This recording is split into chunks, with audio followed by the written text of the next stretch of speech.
So guys, we're going to learn about the basic of password hacking. So first we have to understand the couple of methods using, like first one will be guessing method, which is be like effective password cracking. We'll be using or learning about that. Then we're going to learn about the brute force for password crack, and the first one will be the Hydra attack, and which will be online and offline both for password cracking. So you can crack this online and offline. Then we'll learn the John the Ripper, which is like basic and advanced attack, and then we're going to learn the Medusa for brute force attack. So after that we're going to learn the stealing password using the keylogger. So creating an advanced keylogger without any coding. So we're going to learn about that, the first one, as you can see in here. So we're going to create an advanced keylogger, but there will be no coding, and we'll demonstrate that also. And the second one will be the getting the victims all keystroke by just a simple email. So we'll also learn about this. Then we'll use the Kali Linux virtual machine for password hacking, and there will be a two-part. So we'll use the Kali Linux built-in tools for password cracking, and we'll learn about that in a two-way part using the Kali Linux virtual machine. And the next is the advanced password hacking technique. So we will learn this in an advanced way, because all of this previously are in a basic, I would say basic or introductory way to password hacking. So in this we're gonna use a couple of tools like Hashcat and OCL Hashcat, which is for like hash password cracking. Then SamDump2, which is for like OS password cracking, and we'll also use OPH crack, which will be for like rainbow tables, and also we will learn about the rainbow tables, and also at the end we will learn more advanced method for password cracking. And at the end we are also going to see the real world example of password hacking, and also we'll show the demonstration, and we'll learn all about that in the password hacking.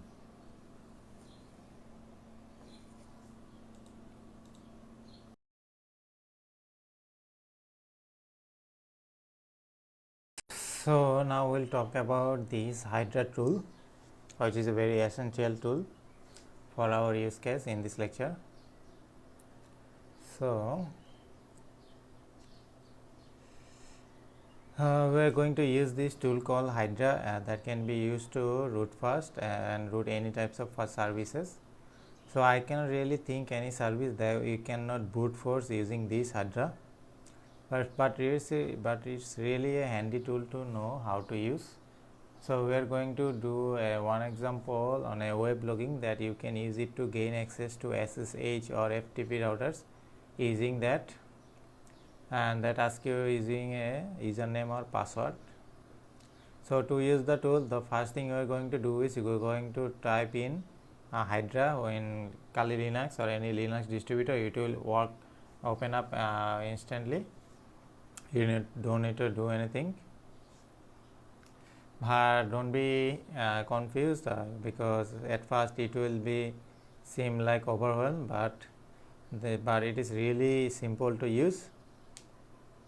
So what you do is you can use any syntax that you want, like Hydra hyphen or minus h hyphen or minus s.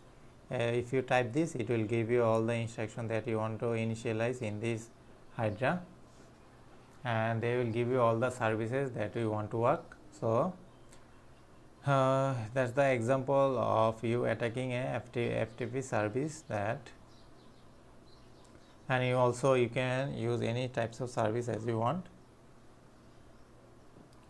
So in example, so we are interested in our cases, so interested in to gain any access to our login in here to on this page, and we are going to assume that we don't know a username or a password, and we are going to try to log into this into the admin without knowing their password. So our target service is will be so first thing what we need to do is we need to type our IP. So we are gonna type your IP, and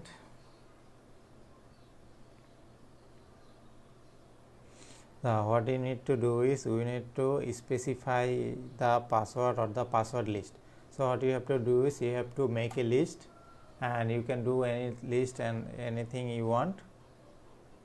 So in our example is we are only trying to gain access to the admin, so we are not going to use a list of usernames. So we are only going to gain access to the admin password. So what we are going to do is we are going to is make a password list which is similar to the other or any list, just make a text file and just type any password at the end.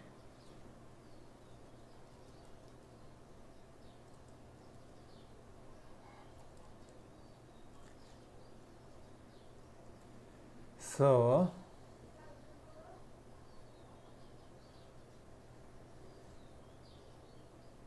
then I'm actually going to go and modify the password file that we created, that or I created, or you can just create as I previously told, just create a test.txt file, and I'm going to add the password for admin, and I know the password for admin is called admin pass. So I will just add it somewhere in the middle. So I'm going to just save it, and the word list will contain all the password. So what we are going to do is we are going to type this, and we are going to give the password list which is stored, and it is stored in a root test.txt file. So everything is good, and they are the only thing that you have to do. So we still haven't specified what types of service that we are attacking. So we will give it the username, and we will give it the list of password to try, but Hydra still doesn't know what types of service that we are going to attack.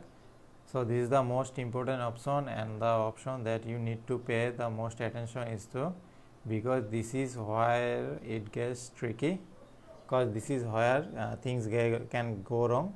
So before I talking about that, I am actually as you can see, this just copy this command in here, and all this will tell to do is this will use the service to brute force the username password for me, and as you can see in here it's telling us that there are all types of supported service. So as I said, I cannot really think of a service that is not supported, so you can have a look all of this and try them. Then what we are interested in here is HTTP, so just type -p, and it will be either get or post.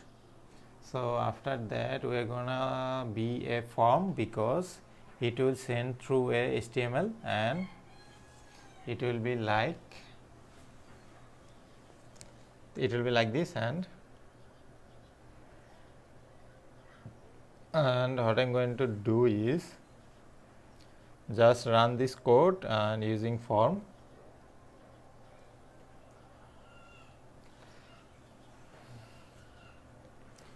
Because of the HTML page that look up for the method. So service will be going to be the form, and the So just type Hydra minus u, this one, Hydra minus u, and I'm going to give it the name of the form or the name of the service that I want to use, which is the HTTP and HTTP post form. As you can see in here, HTTP post form, this is the service. Now again I am giving, or I'm is giving you a long description about how you can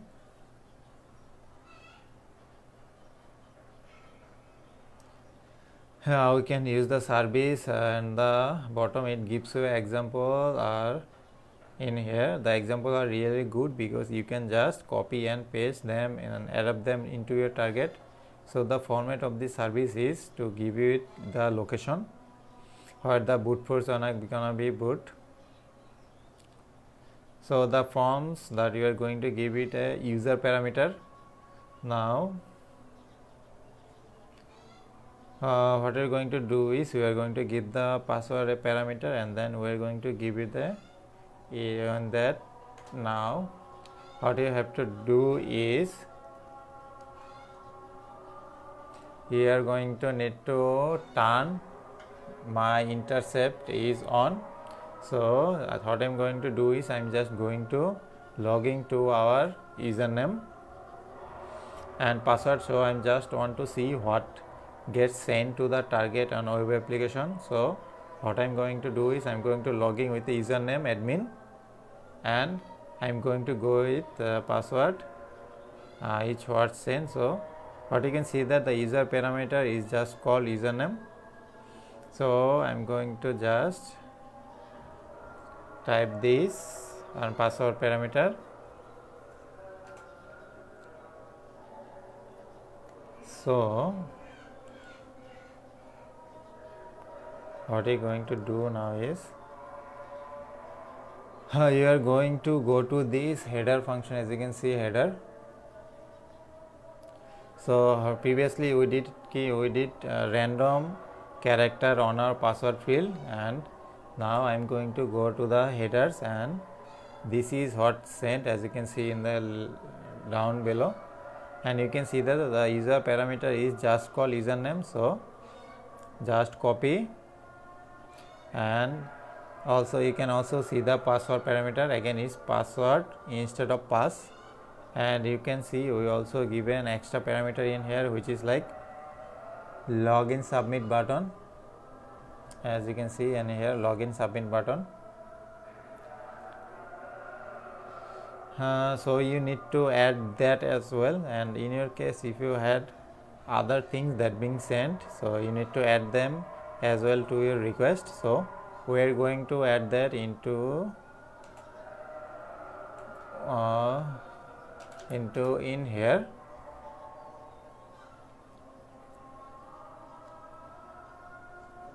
So what I am gonna do now is I am going to turn off the intercept after that. Now if we try to log in again, it will be a failed login and a failed login. So you can either use this or my explanation, which was easier to just use this. So if you just use the message in the login, then you will get, as you can see in here, this is the main code that you need to type. So make sure you do not miss any of this. So just type this.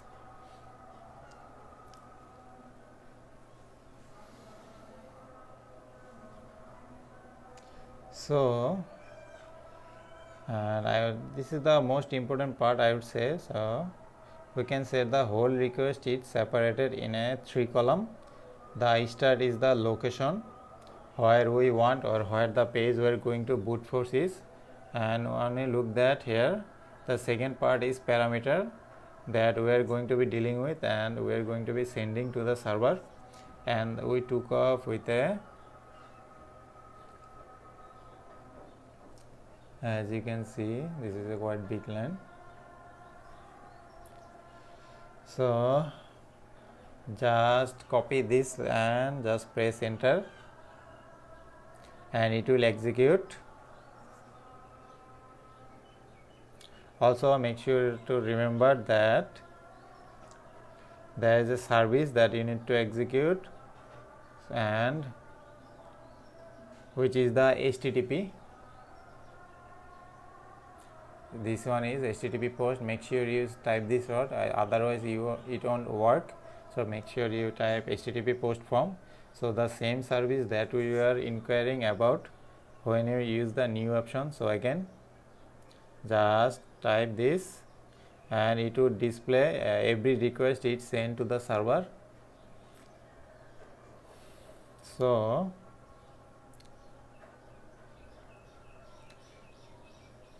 and make sure you put -r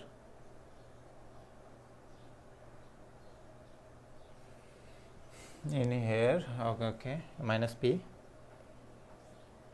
and this is the direction of this text file, and this is the IP address, this is the method, and this is the web page that we are going to be using, this web page. So and this is the user and this is the password, that link will be not, and as you can see login is not logged in. So all you have to do is now execute this command, then you will find a valid username and password. As you can see, this is the login username and this is the admin password that we typed in our text file. And yeah, so this works against any web login. So it really is like web login that doesn't really need any to have like SQL injection or JavaScript or access or etc, anything like that. So now you can just type login into this page and it will go to this page. As you can see, this is as you, so as you can see I am you can then act you will be logged in as admin. And that's all for this Hydra tool by using or guessing a login password using Hydra.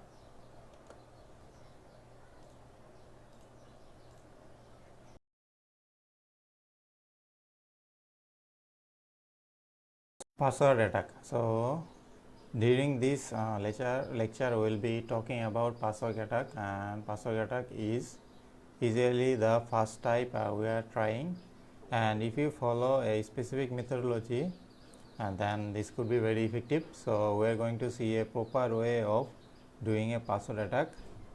So that depends on the previous lecture on what we talked about gathering a passive and active information. So for instance, I was able to get my IP of my victim IP, for instance like my IP 192.168, something like this. So let's go to the terminal and test all this. So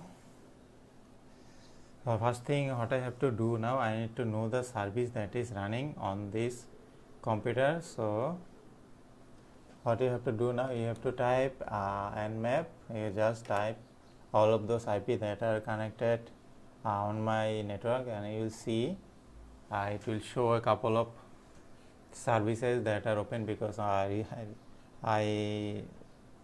right now just I turn on my computer, so I don't think there is a lot of services are open. So let's just wait and see.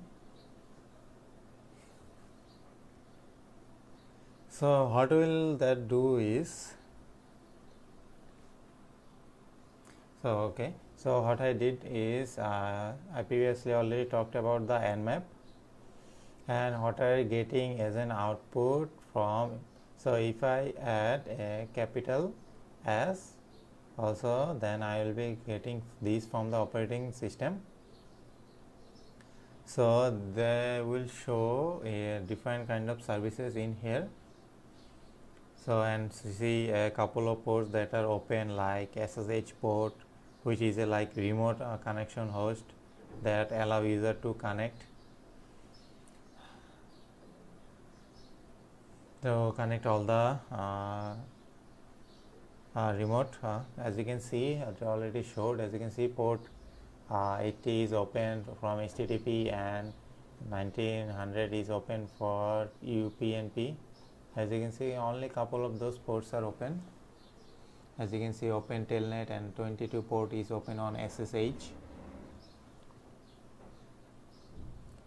So especially if your victim was a router, and this is most probably the case, you are getting or you are trying to get a network from outside, the first IP that you will be getting is the router IP. So if you are able to compromise around, which is quite easy, then you can see in this lecture that this will be pretty easy for you to map whatever behind in this route. Anyway, on those services, allow these people to connect remotely, but definitely they have a password concept. So if I open or another, okay, let's type in here like telnet, and this is my machine IP. How can you check your machine IP? Just click on this here. As you can see, this is my machine IP. So just type, as you can see,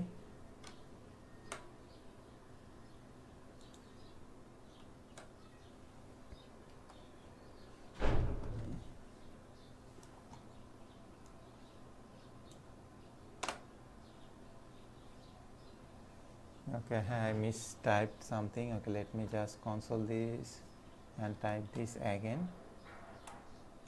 Okay, so as you can see, I will be requested to get a username, and username is not easy, and also it's not hard to get to. I explained on my previous lecture different way to get some valid username from the victim's device, from the victim's computer or the victim's router. We saw that previously. So for instance, I know that there is a username under the name of user, and then whatever the password. So what we're going to do during this lecture is actually in the same way. So if I try another one like SSH, then just type SSH and user, and this here machine IP address, just type. As you can see, so this is the SSH command. You need to start this SSH service. So how can you start this SSH service? Just type sudo service sudo SSH service start, then it will start the service, otherwise this will not work. So what I'm doing is I'm calling this Linux IP address. So I need this SSH using this username to this IP address and requesting a password. So definitely both of them are password protector. As you can see, this will ask for a password, and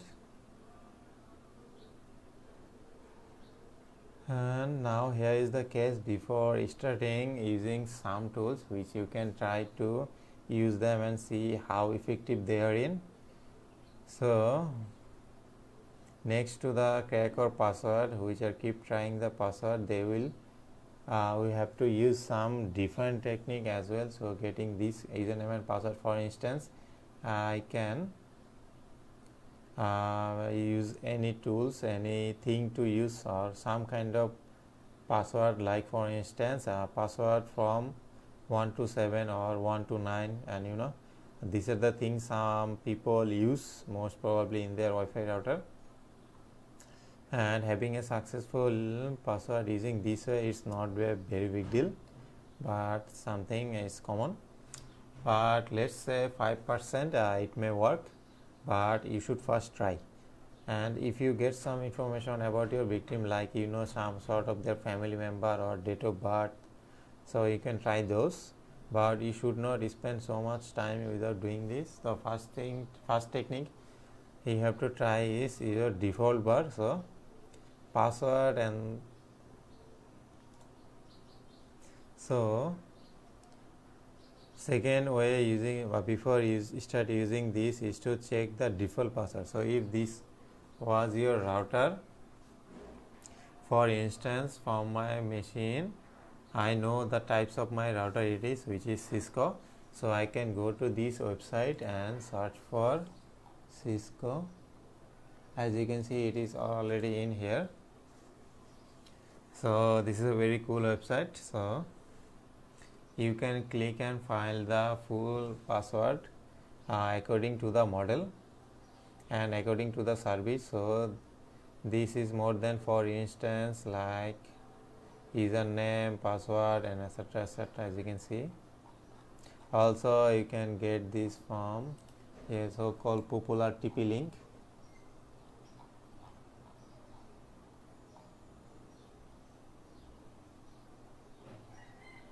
As you can see, so you can check your home router, because many people think that the default browser which is admin, and if you are using this, for instance, then you should have changed, because it's easy to guess and easy to hack into your router. But sometimes you will find that on some product this is very common by doing more than one default account, and this will website will help you. So you may get right to what you made. So try to get the value username and the password from such website. But the assumes that I tried different way, but it didn't work.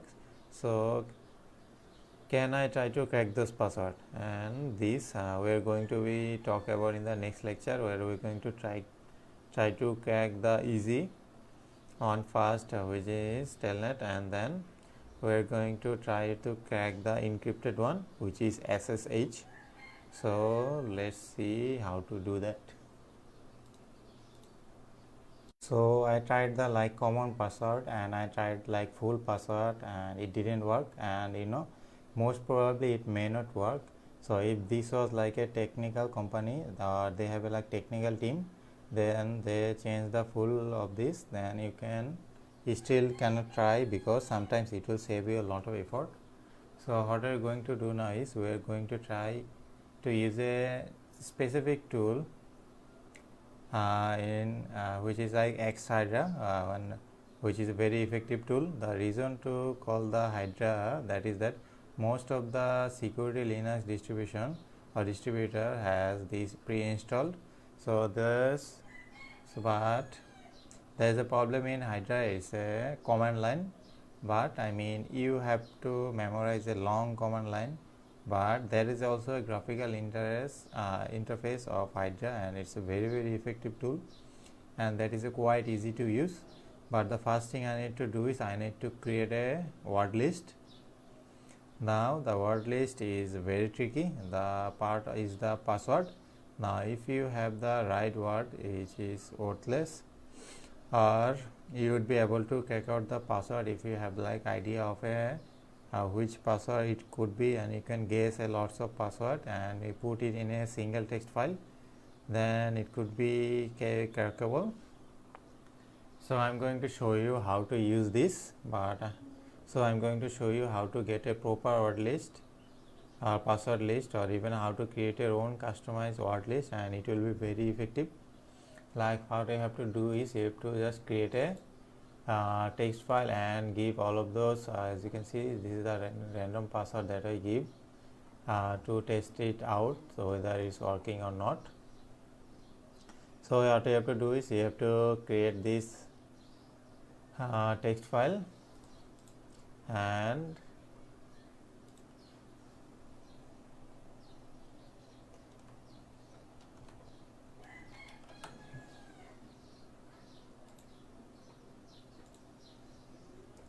so what we're gonna do is we're gonna use this as nano. So I created this file under this, as you can see, test, and I'm gonna use file using nano.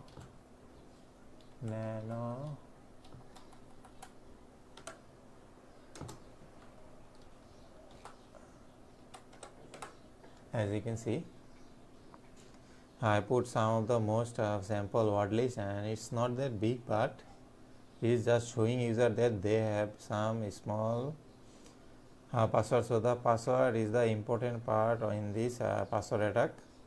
So I'm going to do a couple of lecture how to do this word list right.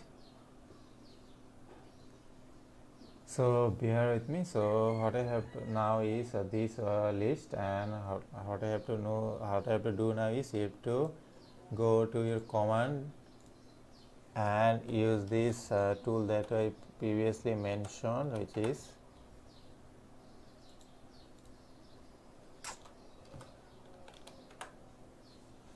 which is X Hydra. Just type X Hydra and it will, as you can see, pretty easy. So another point I need to refer is that you have to have a valid username. I mean, if you are able to get the valid username, then you can try like common administrator or any backup one. But if you use some technique that I previously told, you will be able to get valid username. So this will say like 50% of reference. So here I should type IP of my victim machine. So just type 192.168.1.100. So what I have to do now is I have to select telnet. So we need to specify the port, like I am using this port. So telnet, that is the remote service. So I allow people to connect remotely. So the accept is not encrypted. So if it's success, is going to try with another one most probably. But if you're trying to access a router, you're going to find that SSH.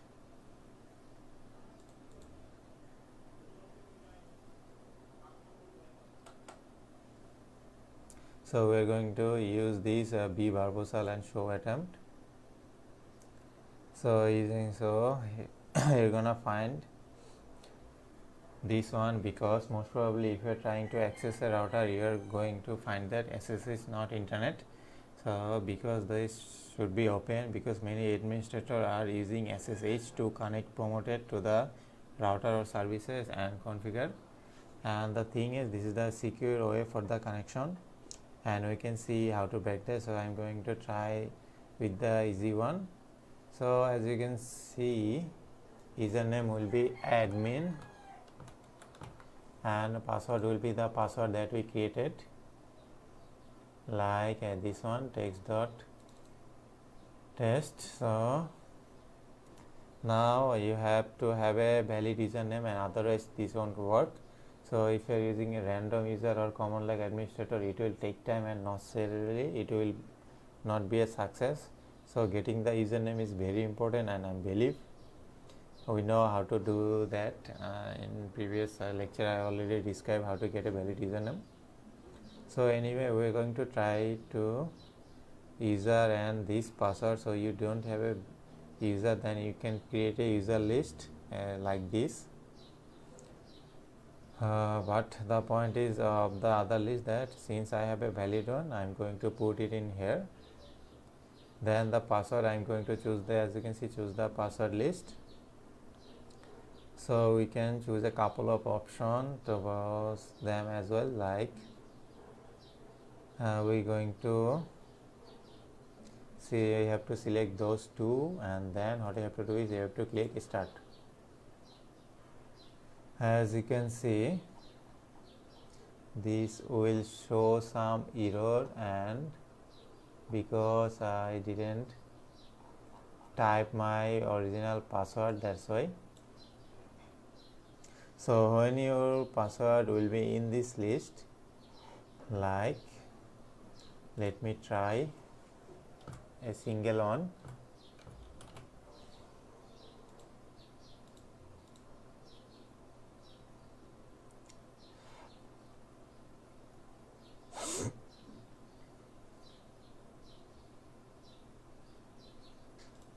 Okay, maybe I did target my wrong one. 100 telnet PART-12 password. So you can try different one to check. As you can see, it's checking from my password list that I made. So if it match, then you can visit or go to your machine or the router. So this is how to crack the telnet or use the telnet to crack the password. It will take some time because I already typed many login access in here or password list in here. Also it will show error because these couple of them will not match. So actually this is the process. You can try and get the password that you want, but the thing is you have to have your username right, otherwise this will not work. This will not even work without a valid username.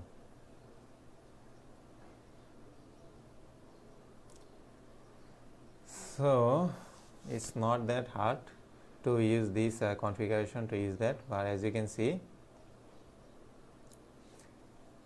this will take some time and this will get some what should I say, attempt. It will get it will take some time and also attempts, many attempts that to get the password right. Then this is how to crack the telnet. So on the next lecture we are going to see how to crack the SSH, because most probably in different system they will not allow to alternate, so they would use a section people so that people feel comfortable using SSH because it's a encrypted connection, but actually SSH can be encrypted. And so in the future lectures I will talk about how to crack a SSH connection.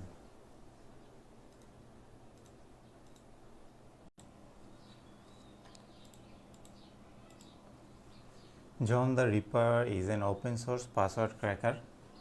It is one of the fastest password cracker around, and it is installed in the John directory on password folder backtrack by default. So JTR is a short form of John the Ripper. So JTR can be used to perform both brute force attack and dictionary based attack. JTR comes with a pre-installed word list, and I would not recommend you to use it as it is outdated. So you can check like packagestrom.org for some great word list. You are already aware of the vulnerability in the cryptographic function of LM hash, as all the password would be set to uppercase and divided into two 7-byte block. It becomes very easy to crack LM hashes. The only problem is that we don't know if the user is using a mixture of uppercase and lowercase character for the password, and then we would first crack the LM hashes. The resultant would be inside the uppercase. Most of the time you would be able to get the access by just covering them with a lowercase, or you can just use JTR to crack anti-LM hashes for you. So as you can see here is what the LM slash or anti-LM hashes looks like. So you would copy the LM hashes that is highlighted in here and save it to the node file and use JTR to crack it. So the command would be the LM hash.txt. So within a few seconds JTR managed to crack the LM hash, which resolved to password, but we don't know if our target machine is using password or password in different uppercase or lowercase, and since LM will only display the uppercase password, it won't be much of help. So in this case we can use the password, so we can found in the word list to crack the anti-LM password. Then the command will be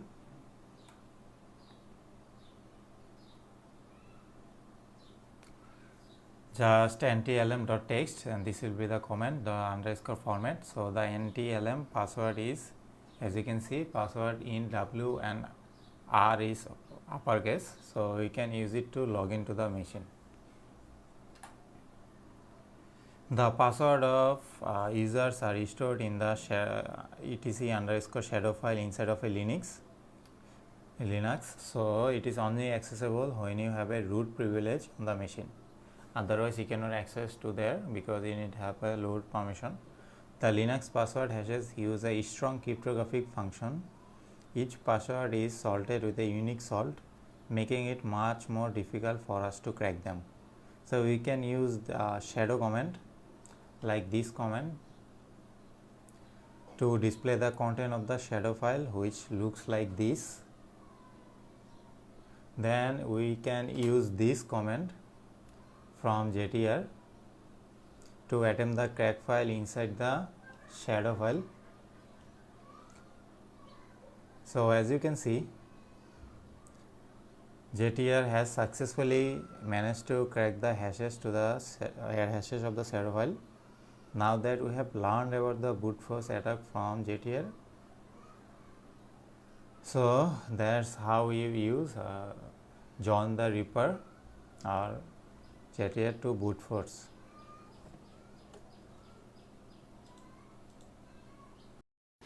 Hey there,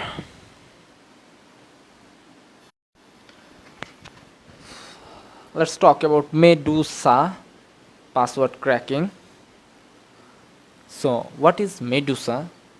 Medusa is modular, speedy, and parallel login brute forcer.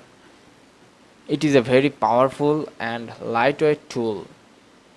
Medusa tool is used to brute force credentials in as many protocols as possible, which eventually lead to remote code execution. It currently has over 21 modules, some of which are PC Anywhere, POP3, CBS, FTP, HTTP, IMAP, SMB, SMTP, SNMP, SSH version 2, MS SQL, MySQL NCP, and Netware. PostgreSQL or many one like Talent, SVN, VNC, and generic wrapper module. Kali Linux comes with pre-installed Medusa. If you don't have the Medusa tool installed in your system, simply run the following command on your terminal consisting of the apt package manager to install the Medusa tool. The command is sudo apt get install Medusa.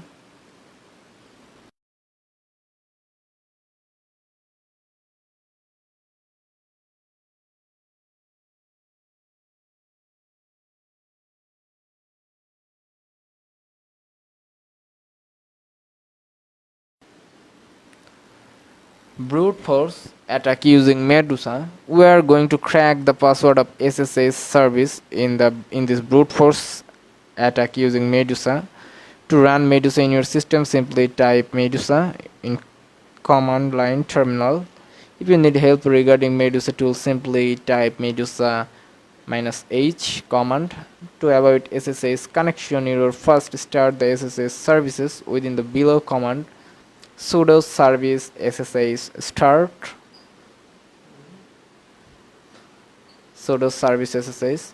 To crack the password for ssh service, type the below command medusa -h. Just click this command. In the above command medusa, to execute the medusa tool, -h is used to specify the target host or IP address. -u it means username to text. -p we can use -p to test a single password, or -p to use the test file containing a lot of passwords. For brute force attack, -m it seems the name of the module to execute. I'm using SSH here. -n it means the port number. This is helpline for Medusa tools.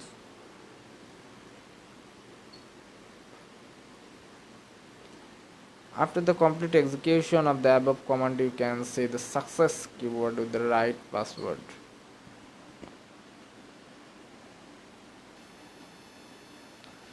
So this syntax is up for Medusa help.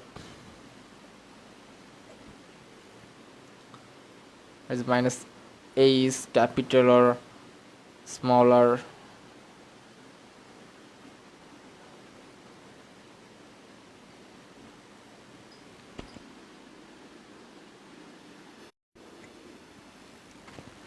Like minus u file containing usernames to test, minus p password to test, minus o file to append log information, minus d dump all known module, minus s enable ssl, minus g give the after trying, give up after trying to connect for num seconds. All the syntax for Medusa is here, like minus l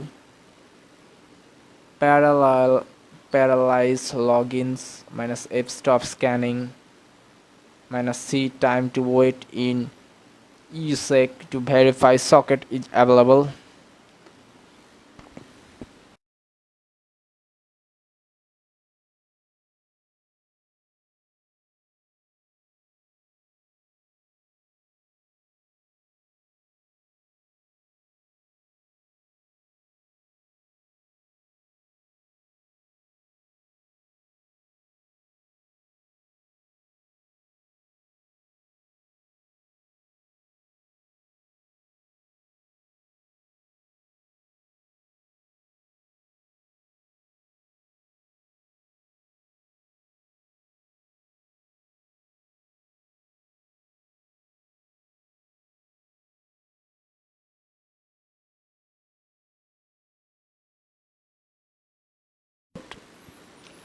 Stock based overflow exploit on Windows.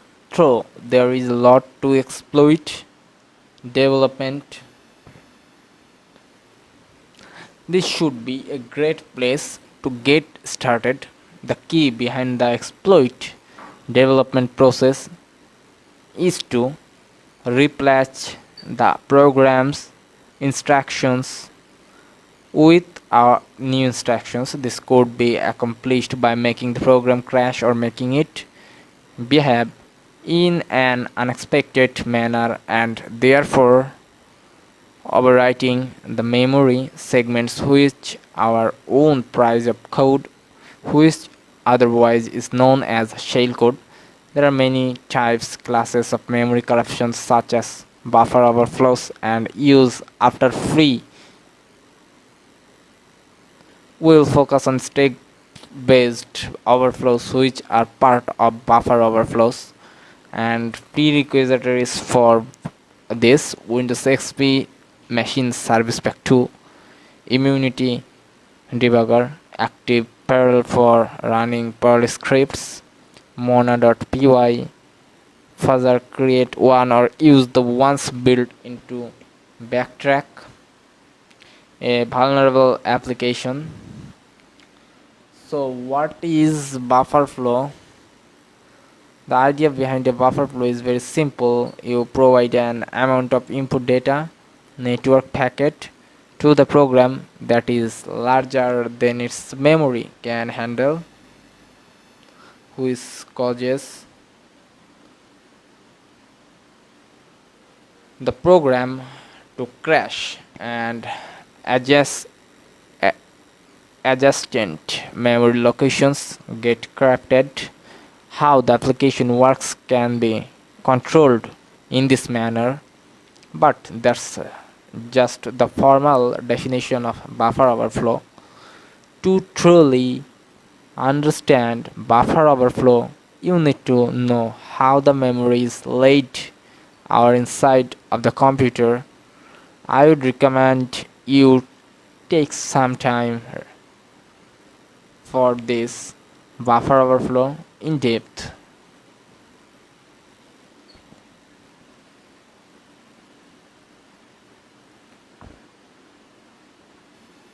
So this is it guys, hope you guys liked it.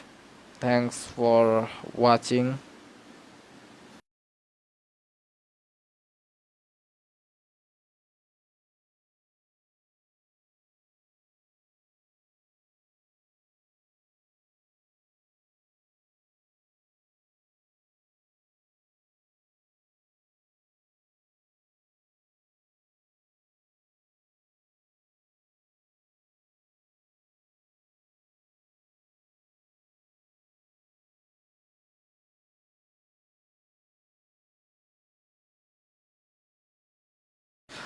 Hello everyone, let's talk about some keyloggers, hide option and rats by using binders. Binders have great importance for playing social engineering tricks over victims who want to hack by use of some keyloggers, rats and trojans or many more. These will help you a lot in order to hide your server from human eye, and these are capable of encrypting your server too. In order to hide them from antivirus, today I will show you some binders using them you too. Then you can combine your keyloggers and rats server and discuss about some keylogging settings server with an image or cryptos and binders present, but I'll share some free binders. The thing is that often we think that MP3, JPG, and PNG and other related things are free from viruses and malwares. Maybe this hypothesis is true, but how can we state this? This is the reason I am making this. We can even bind our Trojan and keylogger in MP3, JPG, and PNG file, and it can possible to cover these security sections later in another.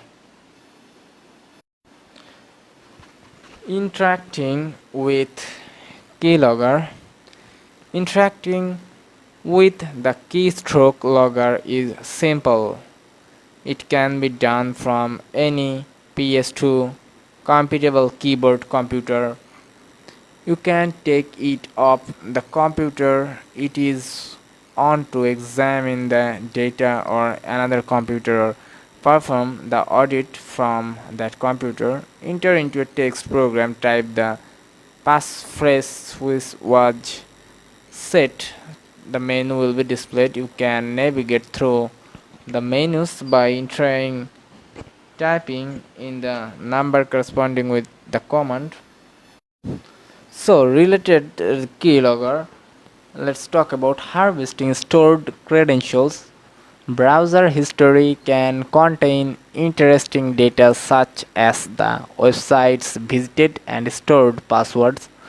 Stored passwords can allow you to gain further access to a company's emails, personal emails, and so on, which could contain sensitive information as well. Once you have access to the email, you can download the address book and perform client-side attacks such as phishing to further compromise other emails accounts. Metasploit has tons of different scripts for this purpose. The scripts can be found in the post window, gather credentials and directory. The scripts can harvest credentials from different softwares such as FileZilla and Outlook. If passwords are not stored inside the browser or any other application, we can use an alternative approach which involves using a keylogger. A keylogger is a program that captures every keystroke performed by the victim. Metafrater has a built-in script that can help us accomplish this task.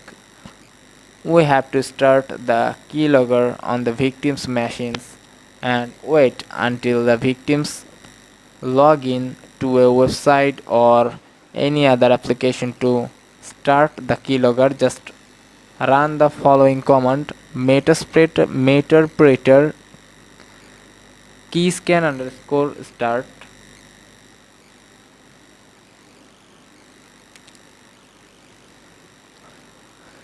Now check if keylogger has captured any passwords or not, and see the command metaperator keyscan underscore dump. Make sure that you have migrate to explorer.exe before running the script. In this case, it has not captured any of the keystroke yet. As soon as the victim starts typing, we will see the keystrokes on our screen. If we want to capture the credentials of all users logging into the machine, we simply need to migrate the process to winlogo.exe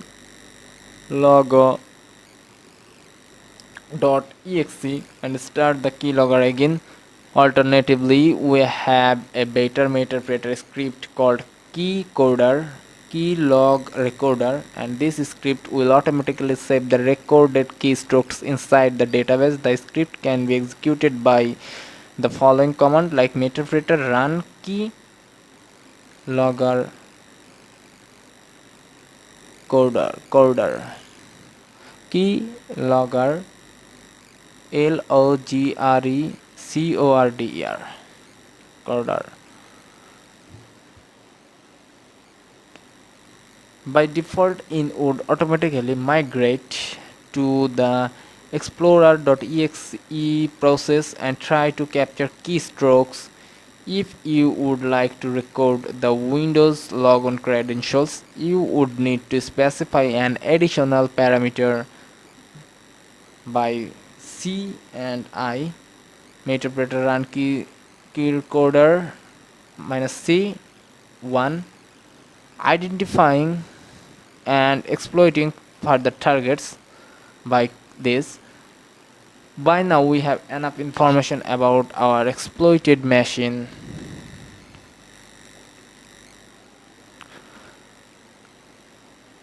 and we can freely move around the network. Our next step would be identify and exploit other hosts on the internal network.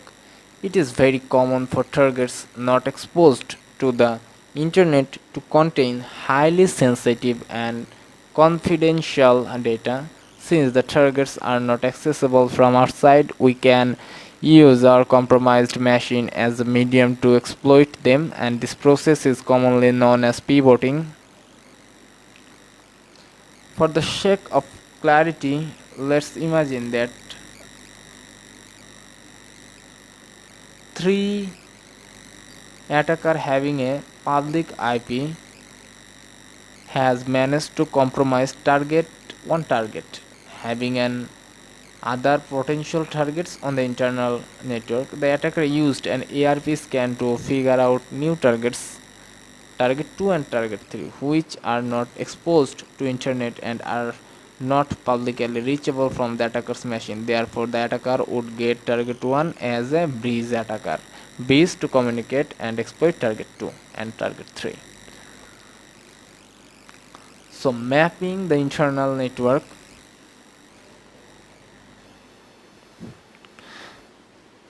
the attacker has compromised a host on the target network, secured the privileges, installed a backdoor on the target machine which is keylogger, and harvested important data.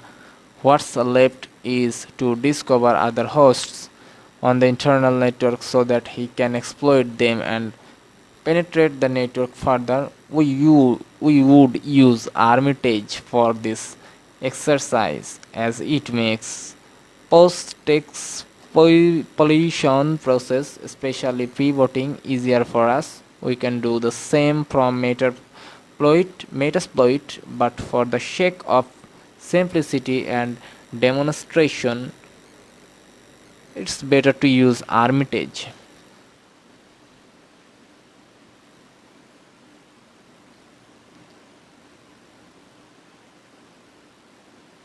And how to finding network information?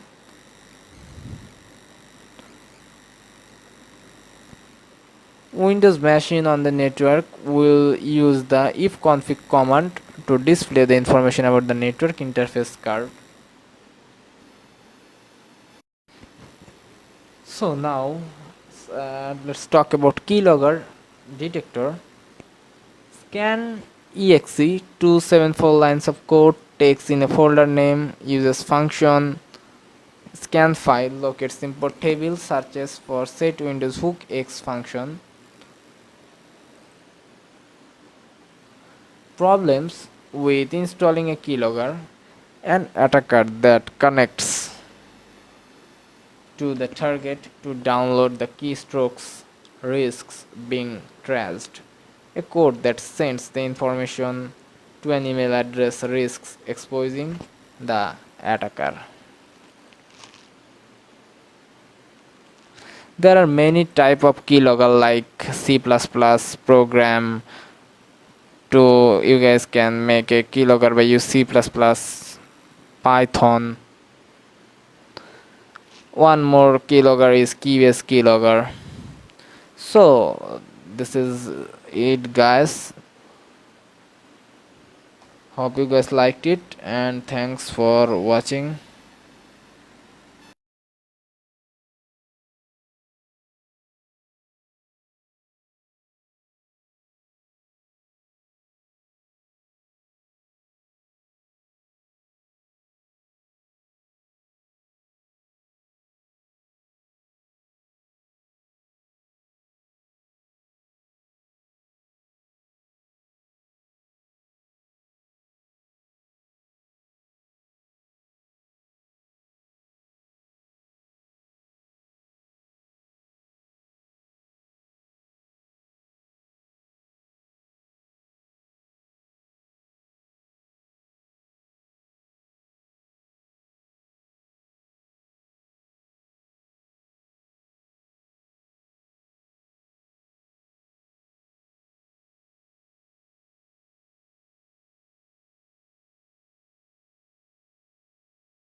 Hello everyone, let's talk about keystroke logging or getting some information in our target. So what is keystroke logging? A keylogger is a program that runs in the background or hardware, recording all the keystrokes. Once keystrokes are logged, they are hidden in the machine for later retrieval or shipped raw to the attacker.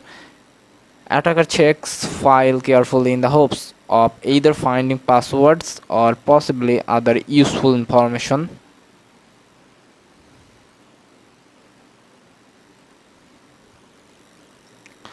So how to identifying targets?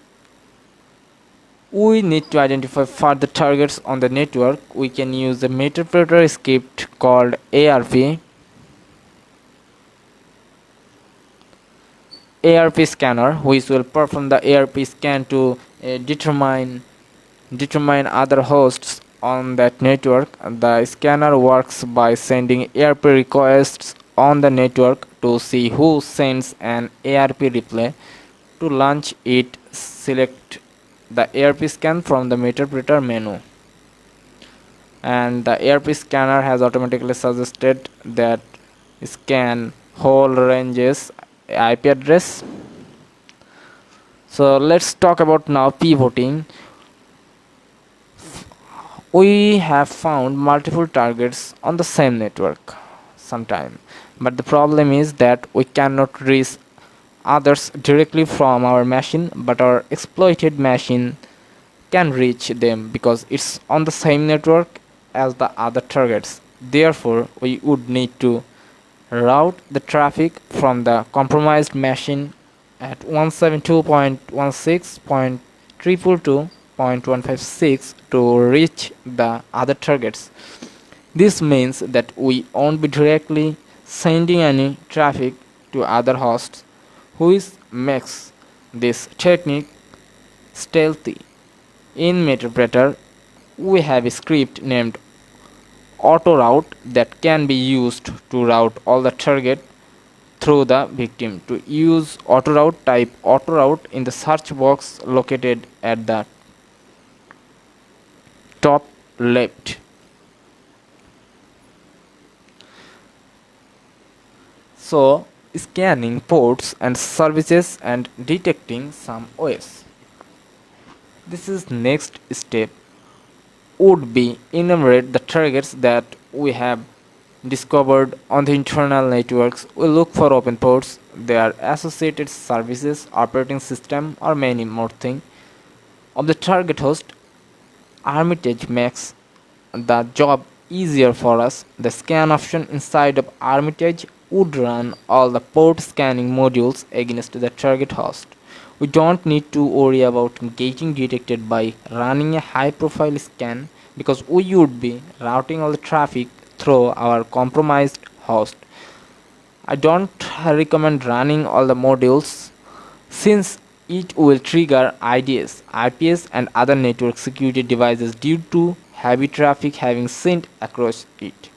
To run the module, all you need to do is right click the host and click scan. It will fire up the scan and return open ports, services, version, and operating system that were detected on the target hosts. You can use this to find vulnerabilities to exploit the targets and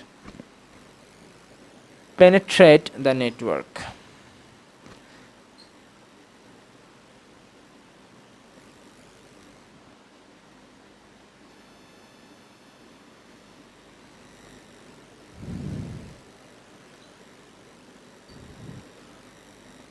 Now let's talk about compromising other hosts on the network having the same password.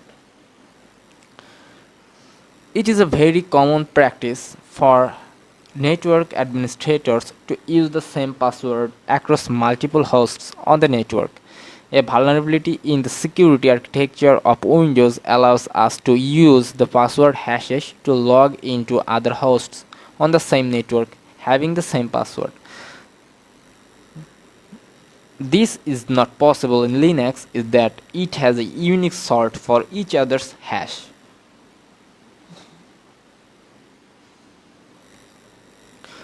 Whereas in Windows we don't have a salt added to the hashes. The vulnerability comes in handy where we are unable to crack Windows hashes and use its password hashes to gain access to other systems on the network. Inside of Metasploit, we have a module named pexec that can be used to pass the credentials to exploit the system. The first step would obviously be to dump the password hashes. In Armitage, we can do it by moving into the access dump hashes ISAS method. The the ISAS method would use the hash dump script to dump the password hashes.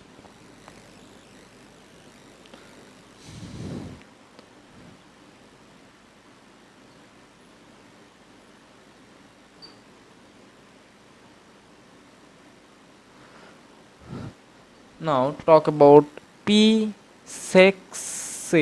psexsec.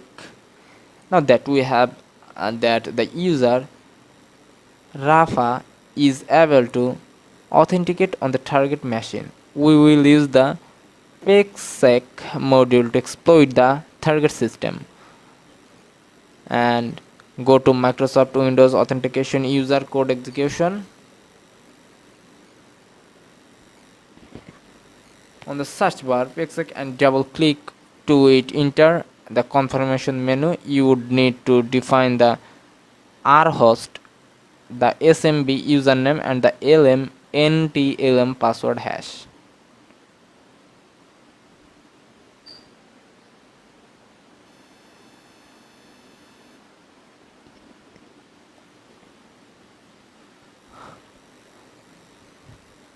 Now talk about exploiting targets. We will not try to compromise other targets, which we discussed in detail in remote exploration tutorial.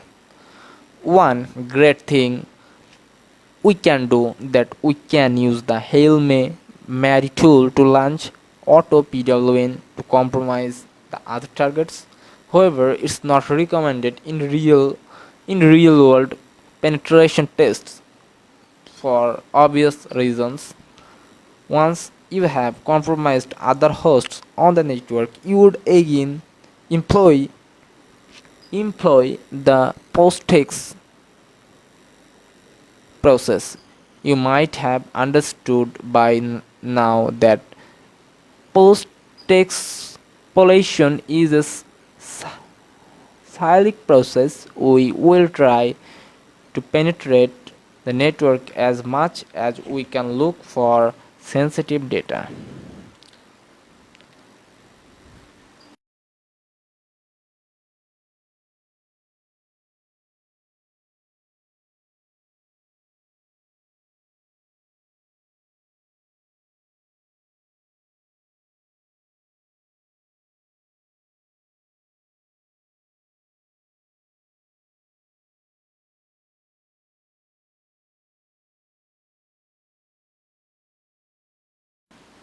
Now let's talk about again keylogger, keystroke login, keystroke logging facts and its statistics.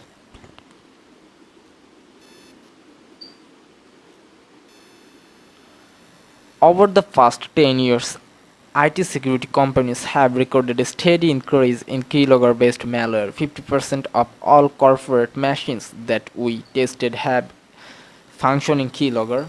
80% of all keyloggers are not detectable by antivirus software or firewalls. Hackers caught with keylogging software in the US face a 10-year prison sentence. And the work theory: user receive an email and user clicks on a malicious link and hacker control your device remotely. And one more thing is brute force. It's the kind of thing that security researchers like to write about, to which you might see in TV shows. Hacker runs an algorithm against an encrypted password, and in 3 to 1, the algorithm cracks the password and reveals it in plain text. So, guys, that's it for today. Hope you guys liked it, and thanks for watching.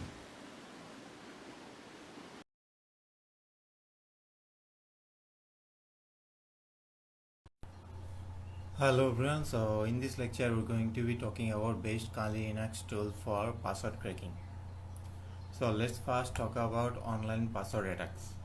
So online password attacks involve password guessing attempts for network services that use a username and password authentication scheme. This includes services such as HTTP, SSH, VNC, FTP, SNMP, and also POP3. And also there are others. So in order to be able to automate a password attack against a given network service, we must be able to generate authentication request for the specific protocol in use by that service. Fortunately for us, tools such as Hydra, Medusa, Encrack, and even Metaexploit have built in a handling of many network protocols that uses the authentication schemes. So Hydra, Medusa, and Encrack. So these three tools are probably the most popular for performing password security audits. They each have their own strengths and weaknesses that can handle various protocols effectively, and also each of those tools operate in a manner similar to each other. But to be sure and to take the time to learn about these uh, characteristics of each one. So let's first talk about the HTTP brute force. So Medusa is intended to be speedy and massively parallel, modular, and also login brute forcer.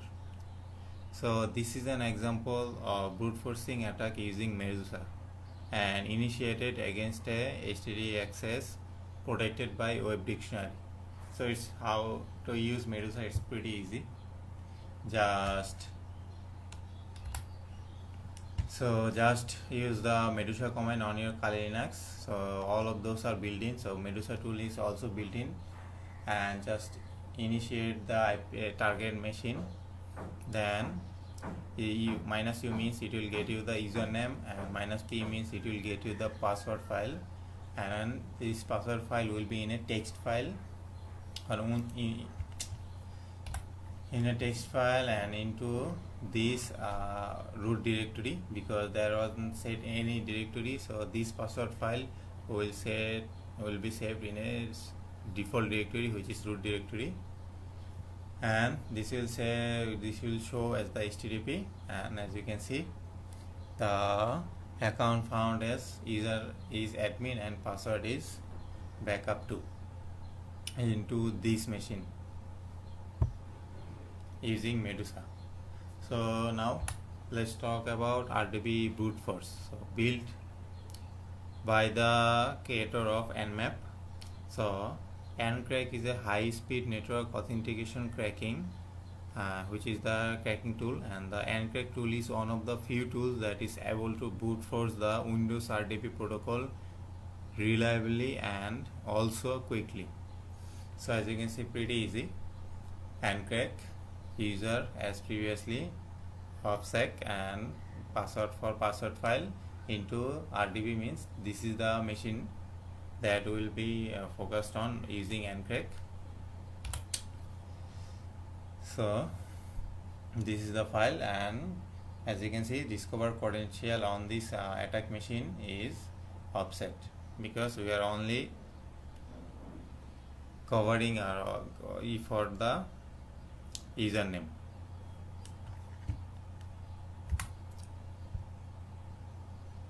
The SMTP brute force. THC Hydra is another powerful online password cracker under active development and is worth knowing that all. It can be used to crack a variety of protocol authentication schemes, including SNMP.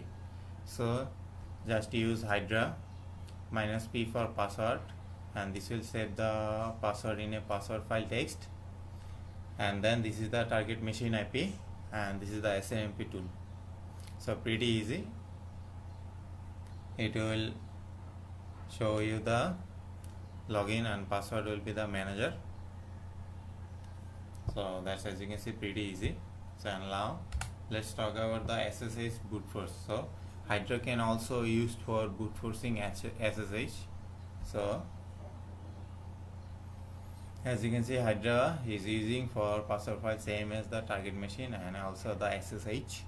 So you don't need to do anything at all. Your host machine is, as you can see, the login password is root and the password will be the Tor.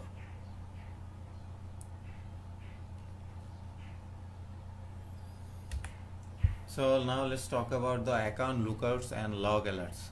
So by their nature, online password brute force attacks are noisy, and multiple failed login attempts will usually generate logs and warning on the target system. So in some cases, the target system may be set to lock out account with a predefined number of failed login attempts. This could be distorts outcoming during a penetration testing, as valid user may be unable to access the service with their credential until a administrator re-enables their account. So keep this in mind before blindly running brute force attack. So you have to remind this one. Choosing the right protocol, which is speed versus reward. Depending on the protocol and the password cracking tool, one common option is to speed up the brute force attack and is to increase the number of login threads. However, in some cases such as RDP and SMB, increasing the number of threads may not be possible due to the protocol restriction, and that making the password guessing process relatively slow. So on top of this, protocol authentication negotiation of a protocol such as RDP are more time consuming, and they say the HTTP, which is slow down the attack of this protocol even more. However, while brute forcing the RDP protocol, it may be slower process than HTTP, but a successful attack on RDP would often provide a bigger reward. The hidden art behind this online brute forcing attack is to choosing your target, and then user list and also the password files. So carefully you have to choose these targets, user file and password file, and then intelligently before initializing the task or attack. So that's all about the tools that we talked for online password cracking.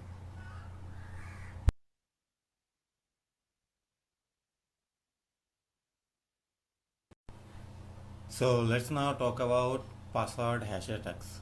So there are two types of hash attack. One is password hashes and other is password cracking. So let's first talk about password hashes.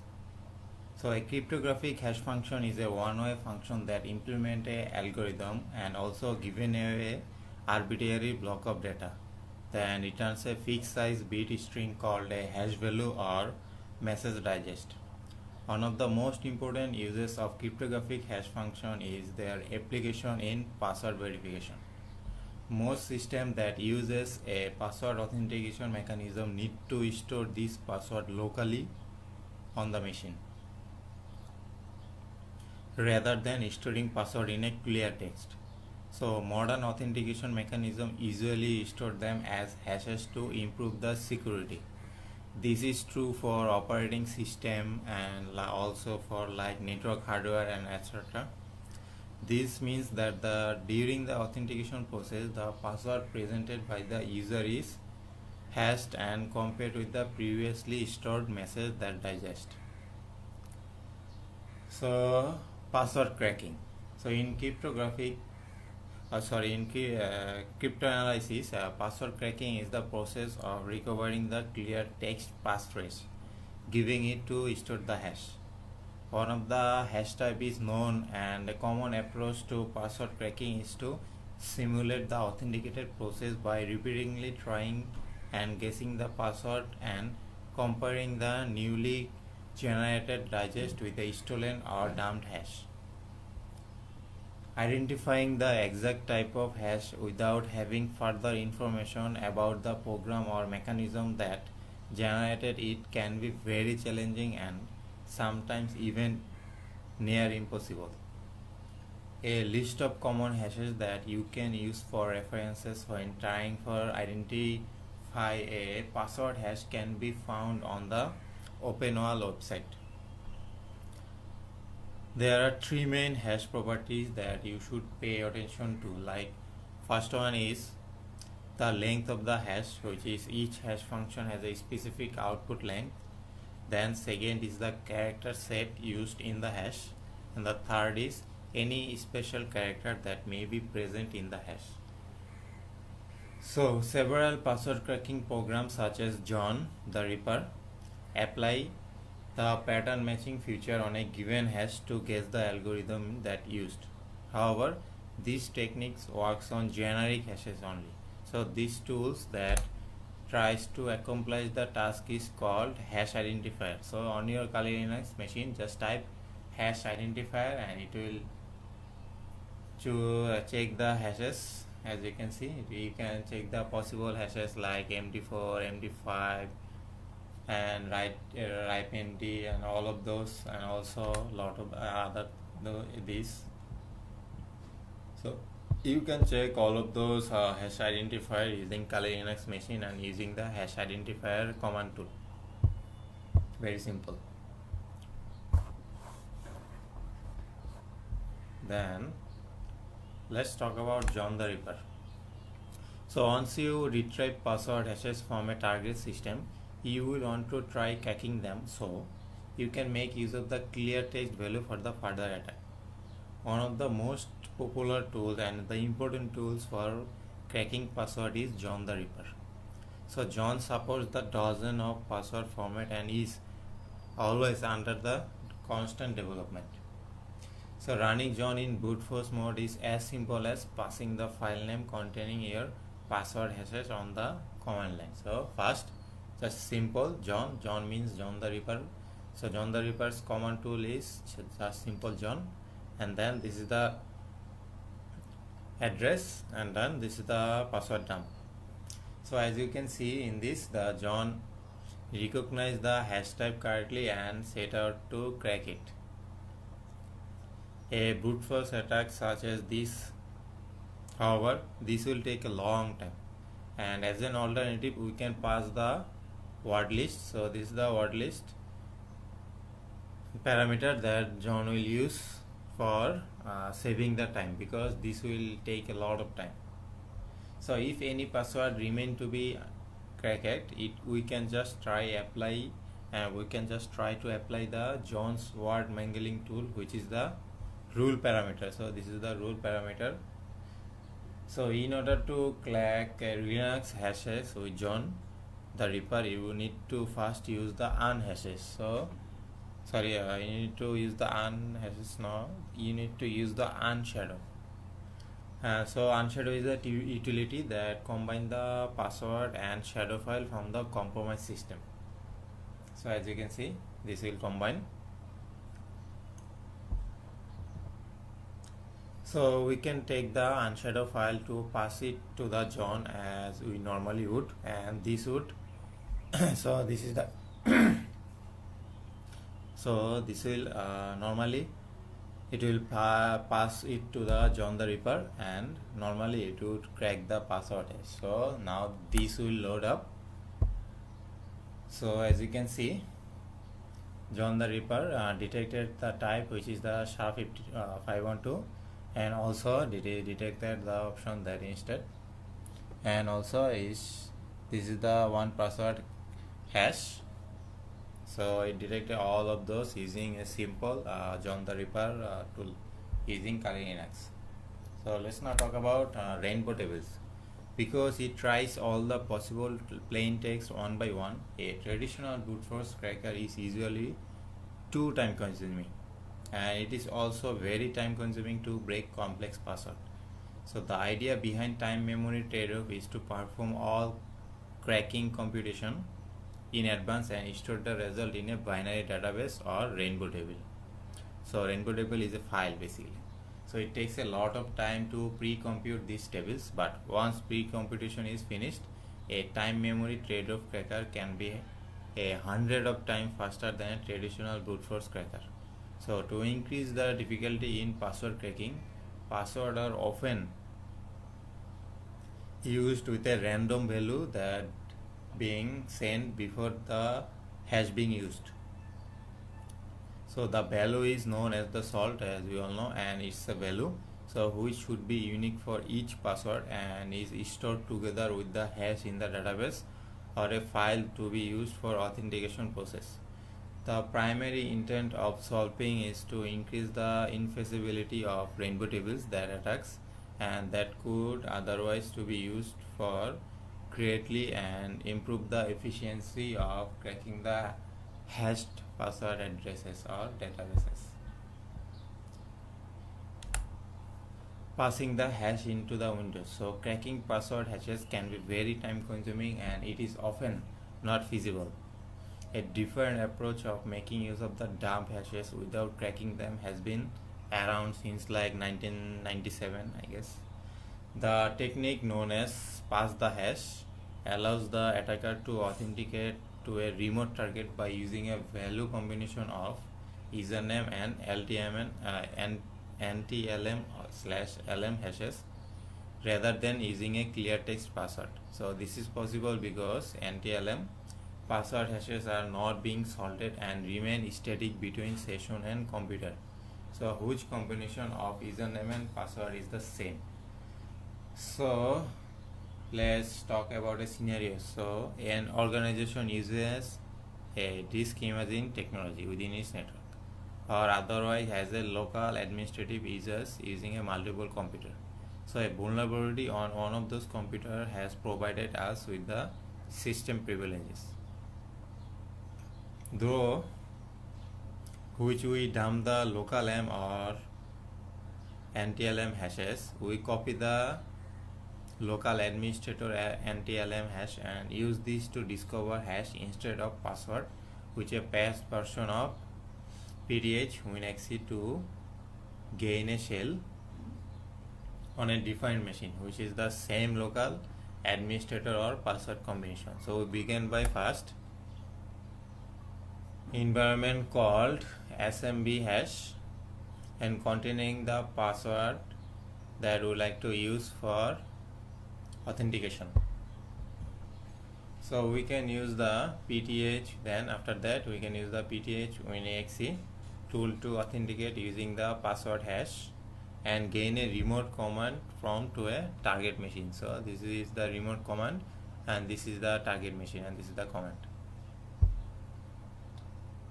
So after that, as you can see, hash pass is substituting, and as you can see, it will do all of those in a simple command, and also it will remotely command the target machine.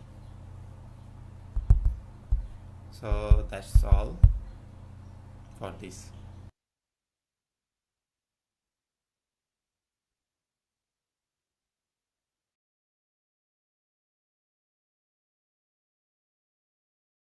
Hello everyone, so in this lecture we're going to be talking about the Hashcat. So we will be using Hashcat on Kali Linux because Hashcat is pre-installed more on all Linux distributor. So I will be using Kali Linux. You can use any Linux distributor. So at first, what is Hashcat? So Hashcat is a popular password cracker and designed to break even the most complex password representation. To do this, it enables the cracking of a specific password in multiple ways combined with versatility and speed. So password representation and primarily associated with hash keys like MD5, SHA, Whirlpool, RIPE-MD, NTLM version 1, version 2 and so on. So they are so defined as a way of one-way function. So this is a mathematical operation that is easy to perform but very difficult to reverse engineer. So what is the future of Hashcat? So the 90 plus algorithm can be implemented with performance and optimization in mind. The number, as I previously told, that Hashcat is a multi-algorithm based and all attack can be extended by specialized rules, and it is a multi-hash and a multi-OS based, means it is for both Windows and Linux. It support both hex character set and hex sol set files. So let's go to our Linux machine. So how we can install Hashcat? As I previously told, the Hashcat is a built-in application on Kali Linux. So as you can see, you can just search Hashcat, and as you can see, it's already pre-installed. So at first, you have to set up how to crack a password. Then you have to select a dictionary attack that will be simulated for a set of MD5 hashes that will initially created and stored in a target file. So let's just create a dictionary with MD5 hashes. So to start this demonstration, we will create a multiple hash entries containing several passwords. So in details, they will be it will be outputted as like called target hashes, and each command should be executed in the terminal. So let's type first on this dictionary, then okay, let's just copy this for paste clipboard, then just rename this part.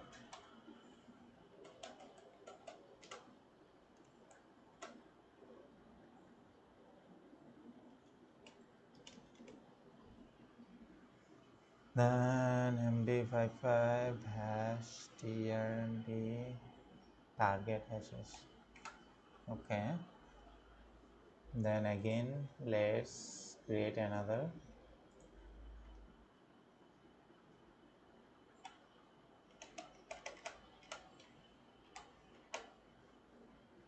So we will name this as my secret.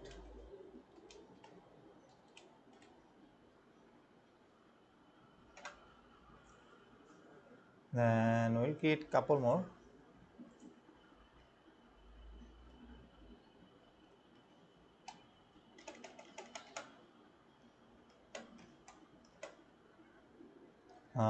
Let's test this as test 1 2 3 4.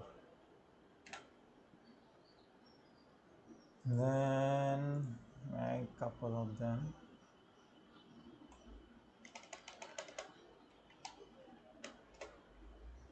Let's name this as P45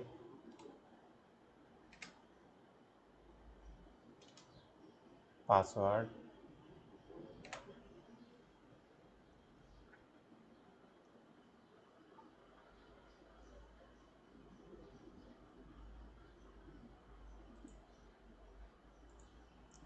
Let's name another one.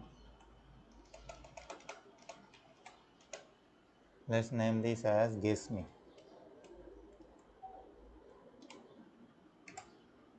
Okay, let's just use the last.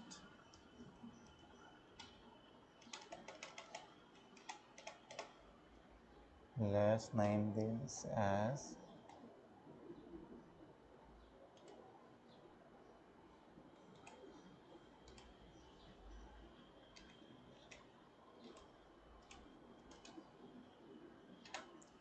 so. Let's talk about this. So the minus "n" option removes the new line that added to the password, and this is important as we don't want new line character to be hashed out with our password. And the part TRD and this part removes any character that are spaced and a hyphen from the output. So let's now check the password hashes. To do this we need to type like following comments in our terminal, like cat target underscore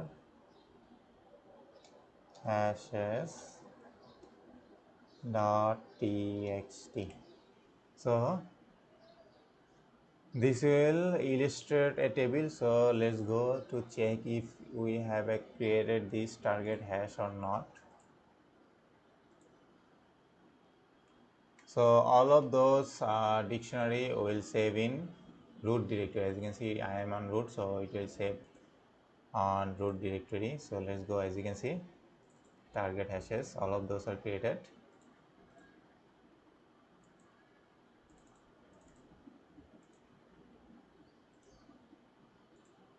So let's try this. As you can see, so let's now start hashcat. So hashcat can be started on Kali console with the following command called name hashcat. Then let's show some options about this. So just type -h. As you can see, some of the most important options are here in this. So as you can see, there are lots of options in here.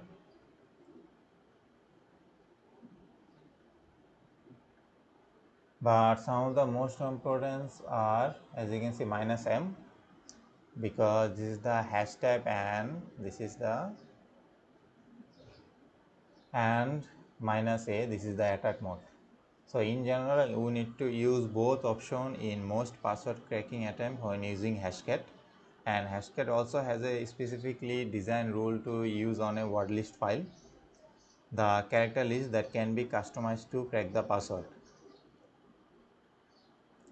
So as you can see, there are lots of options to use the hashcat and also lots of name. As you can see, hashcat provides the numerous options for password hashes that can be cracked, and And as you can see, lots of options that can be cracked.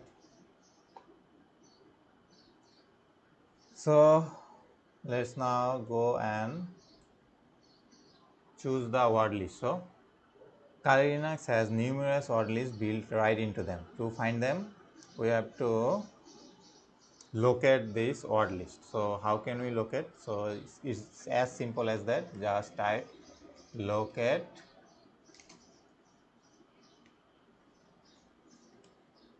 word list.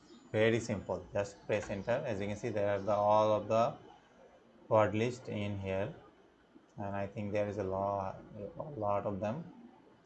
So we'll choose a specific one. We'll choose the Rocky word list that is being used. So let's just, okay, there's a lot of them. Okay, let's just locate using command. So locate rock.txt. So it's in user share word list user share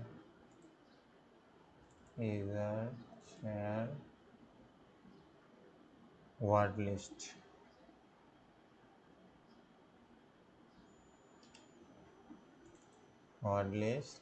As you can see, rocket.txt. So in the final step, we can now start cracking the hashes that contain in our root folder on target hashes, and we'll use a command line. So let's just go to our terminal. Okay, let's just type hashcat. Okay, hashcat -m that I used, will use in here, -m 0 -a 0 and -o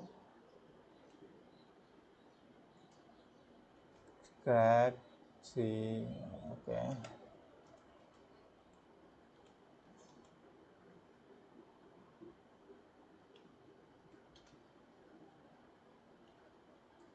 then we'll use target hashes that we created, target underscore hashes dot txt. Then we'll use the directory, which is this directory.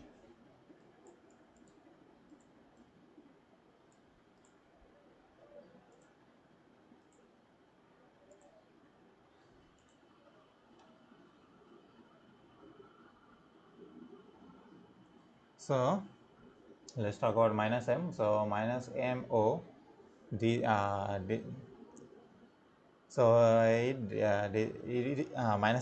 minus mo, it is the type of the hash that we are creating. So it is like MD5, and -ao is like a dictionary attack, and -o crack.txt is the output file for the cracked password.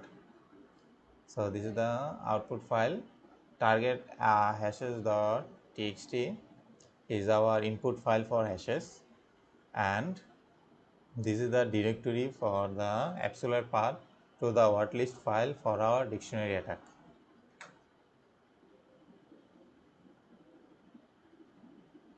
So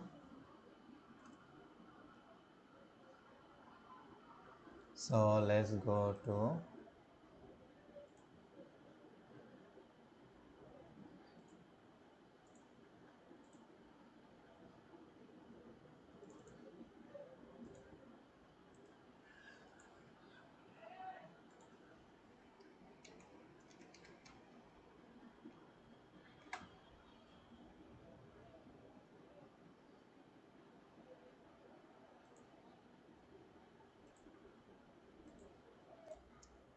so as you can see, this crack.txt open, and it cracked those passwords that were on this rock word list file.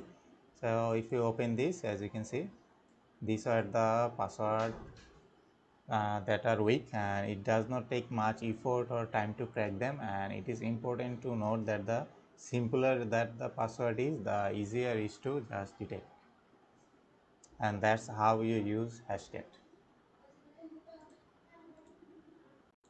Hello everyone, so in this lecture we are going to be talking about the SAMDAM tool, which is a tool for OS hacking. And in penetration testing, Hullman walks you through pulling hashes from the SAM database on a Windows machine. So syskey is the Microsoft utility for encrypts the SAM database. So syskey uses the boot key for encryption, which is actually a 4 separated keys that contain in a hidden field within the registry. Luckily, there are some tools that can do the hard work for extracting that keys for us. So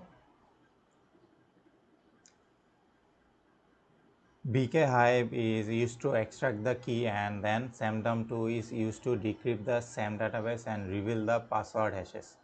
The hashes must be cracked using John the Ripper or another similar hash cracking tool. So let's now go to the step-by-step process. So we'll be cracking a Windows 10 logging password using a Kali Linux operating system, and there are many other ways by which you can easily crack the Windows logon password. So one of which is this one. So prerequisite, there are some prerequisites. So you have like Kali Linux iOS image and Rufus software. And first of all, what is SAM file? So when we go and crack the login password or Windows machine, then we need hashes so that we stored within the Windows SAM file on a configuration location. So first we have to make a bootable USB of Kali Linux. So just download the Rufus tool and install the boot from the software. As you can see, just check all of those like this, and you just press start and it will complete the process of booting a bootable USB. So after successfully creating a bootable USB, your USB will look like this image. So just ignore it. So when you'll go back to the login screen on your machine and enter the wrong password 1 or 2 times to create a SAM logs into the system. Then just connect the bootable USB to the computer USB port. Enter the BIOS setup by pressing the escape key, and then bootable USB, and it will start, and then you will get the interface same as like this. Now click the first option, as you can see is selected. Will go ahead and start the process, and it will take some time, 5 to 10 minutes, and then after that we have fully installed the Kali Linux on our bootable USB, and we have entered into the Kali Linux operating system. So let's start the process of cracking the password of Windows 10 machine. So first of all,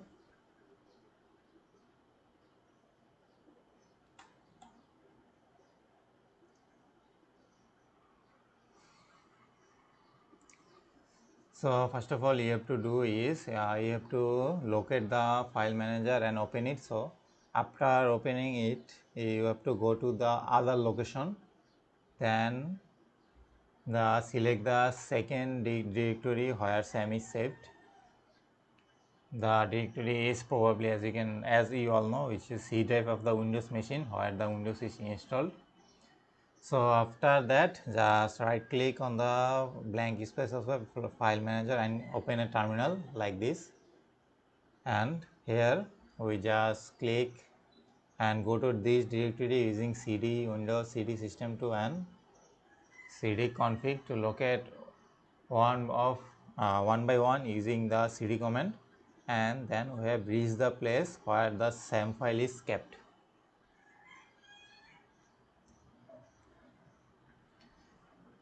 So basically we will be unable to read the SAM file, which is why we will use a tool that will crack the Windows 10 password itself, and you can crack all the feature using a certain command on samdum2. So let's just go and use this samdum2 tool.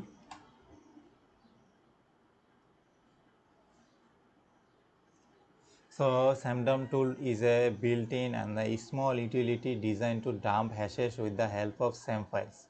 So if in some cases of the, like if you use like pw dump tool that does not work well, you can also use pw dump tool. Then you can also use like what's the name, okay, CHNTPW chain tool also use the same case like samdum2. So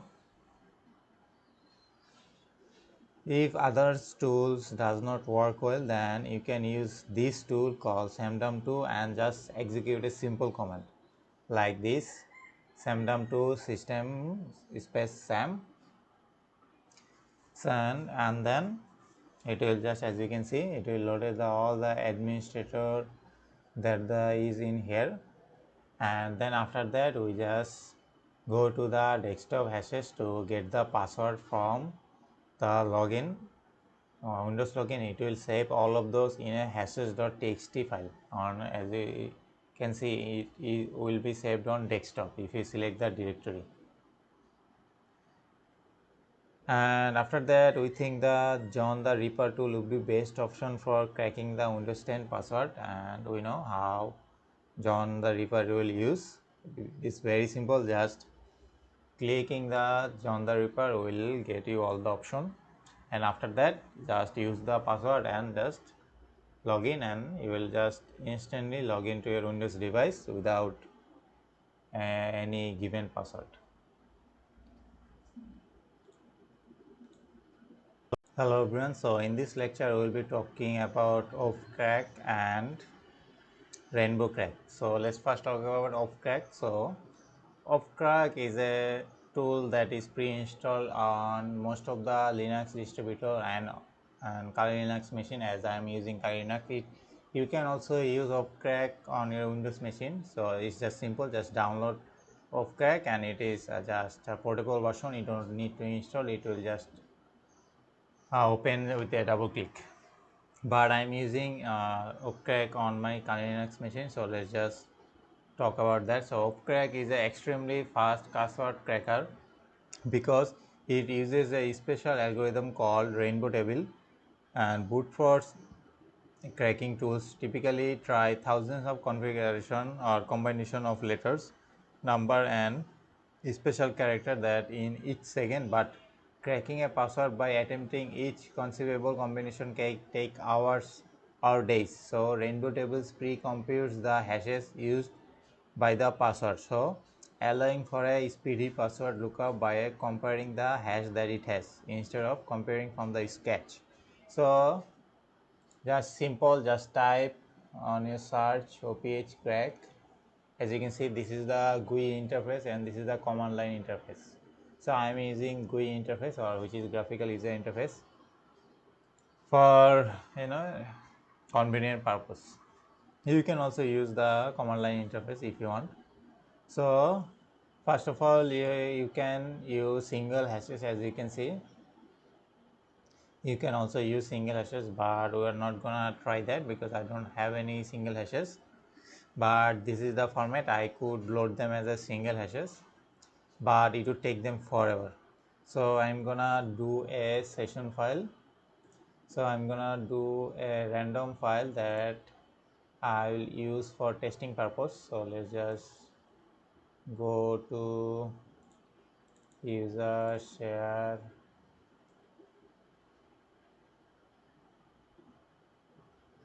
word list, and let's use nmap. So as you can see, there is no session file in here, so let's use this. I think this, as you can see, this has a lot of lm hash. So let's maximize this. As you can see, there are here a lot of lm hash, so you can just hit crack to crack it. Now this is gonna take a while depending on your password strength and depending on type of hashes that you have.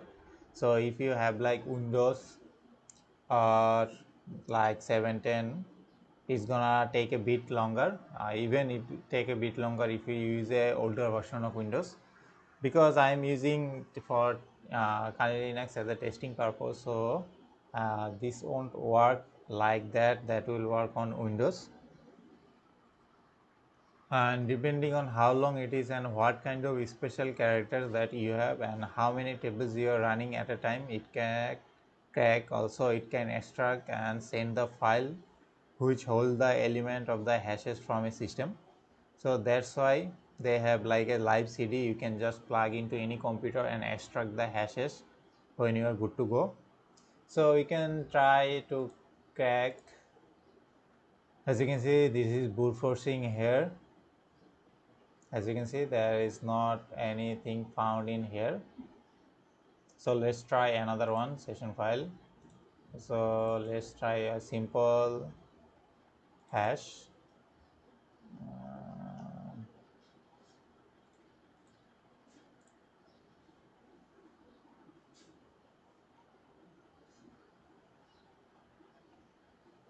So let's delete all of those hashes and load a session file again.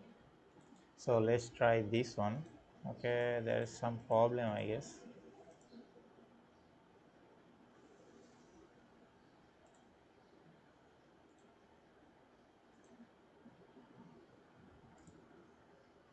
So that's how it is. As you can see, I can really extract any password because these are all hashes from a Windows machine for Windows related.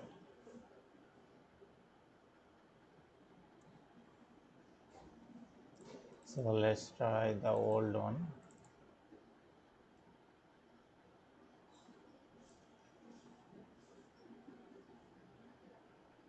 Word list.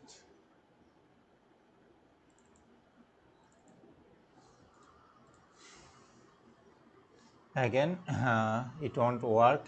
So if you do have a local account, then there is definitely a way to crack that password with a crack. So you just have to extract the same file in some other way. So you can use like other hashes that contain 1 2 3 or 4 5 6 7. So you should make having that one about 8 characters that may have a fallover. So you can use this and you need to split up a little bit because it doesn't have any room. So as you can see, there is not password found in all of those hashes, because if you go to this directory bar, user share word list, and as you can see, there is a lot of password but it doesn't even recognize one. So that's why it may not work properly, but sometimes if your word list is fine, it will work on your local machine if you use a local machine. So, and there is a nothing more to go through. So if there is nothing more to go through, go back to the crack and get some more tables to see if that helps. So if there is no other way of cracking, like you can use other crack like Hashcat, you can use John the Ripper, and there is other way you can use this. So let's now talk about the rainbow table. So we're going to learn the basic of generating the rainbow table. You can also use rainbow table on your Windows and as well as on your Kali Linux machine, and on your Kali Linux machine it's already been installed. So what is rainbow table? So Passwords are normally stored in a one-way hashes. So when password is created, the user types the password in what they call is plain text. Since it is in a plain and unhashed or unhashed form, however, after a password is made, the computer stored a one-way hash for the password to obfuscate it. So hashes are made to be the one-way, which means the algorithm reversal is almost impossible. This means that we have to crack those hashes. So normally when you crack a password hash, your computer computes a word and generates the hash, then compares to see if there is any match. So if there is, then the password is correct. If not, then it will keep guessing, and rainbow tables works on the principle of a time memory trade-off. So this means that the hashes are pre-generated by a computer and stored in a large rainbow table file with all of those hashes and words that corresponding with them. So this method works especially well when for people with a slow processor, since you don't have to compute much. Rainbow cracking can greatly reduce the amount of time it takes to crack the password hash. Plus, you can keep the tables and you only have to generate them only once. So first of all, you just download Rainbow Crack or just type artisan. So as you can see, this is the Rainbow Crack version 1.8, the latest one. So and this is the tool. So let's now generate rainbow table and crack with it. So if you are working directory, so let's generate a table that contains all the alpha, lowercase and numerical characters. So you want to use the MD5 hashes algorithm, and it will be between 4 to 6 characters. So all of OS users must use the terminal and locate the rainbow directory in later. So let's just type. Already I think I worked on it. So as you can see, let's just okay, not this one. So let's artisan MD5.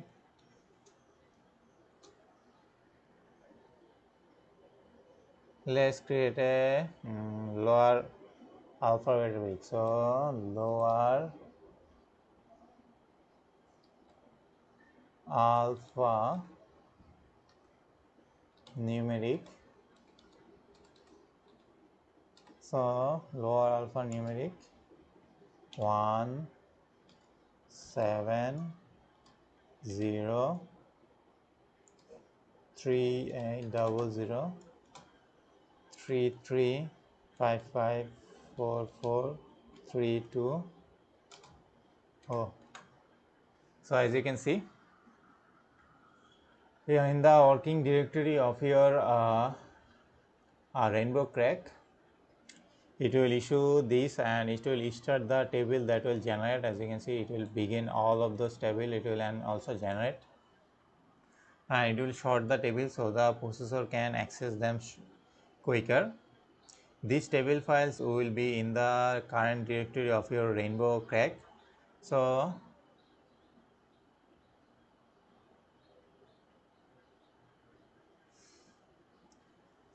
let's go to this directory, and so as you can see, this is the directory of your rainbow crack, and this is the file that we are creating. As you okay, you cannot really see it, but okay. So let's go to our, as you can see, it is generating all of those rainbow chains. So this will take about 6 hours to 8 hours to generate on a single core processor. So after you generate the table, you can just practice using a word. So like you can hash the word like burger with a MD5 algorithm, then you can use tables to crack it. But as you can see, it will take a lot of time. But once it is done, it will return all your hashes, and you will see it will work a lot of faster if you try to brute force the 6 character hash. So that's how you use this rainbow crack to generate the rainbow tables and all. Hello everyone, so in this lecture we'll be talking about crunch and ncrack tool. So let's first talk about crunch. So crunch is a word list generating utility that used to create a word list using letter, number and symbols. Mostly hackers use this tool to create password. So it has a very simple syntax and it can be used using command line. So crunch comes pre-installed in Kali Linux. So just type crunch.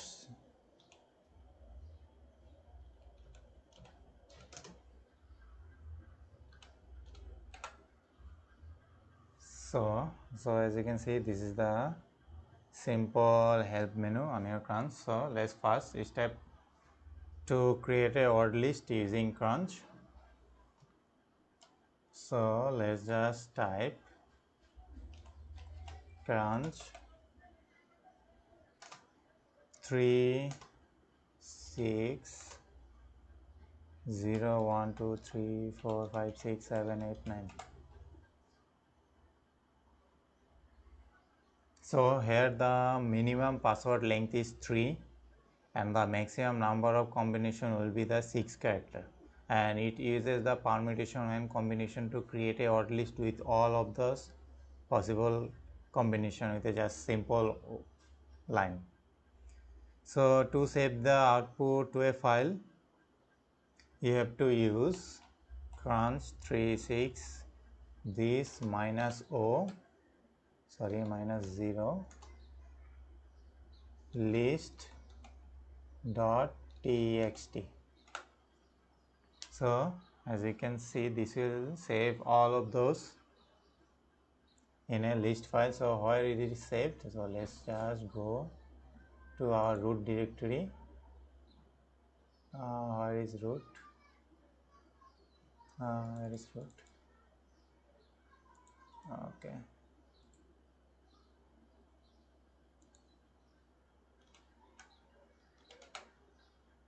As you can see, this created all of those in a single couple of seconds. So this is a powerful tool to use this. So if you want to create a word list with a password of 10 character that ends with 1 2 3, you can do like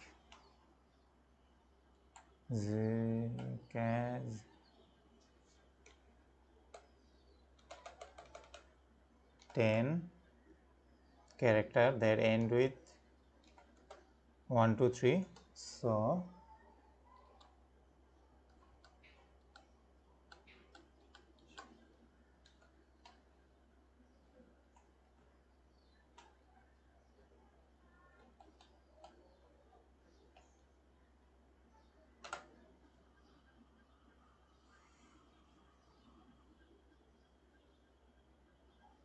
So let's just go and check this out.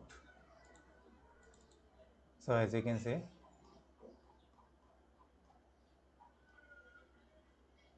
it's all generated.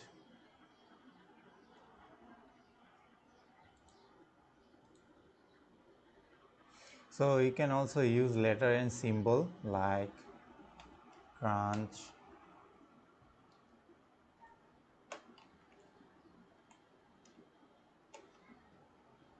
like let's use 4 8 1 2 3 A B C D E F G H hash percentage.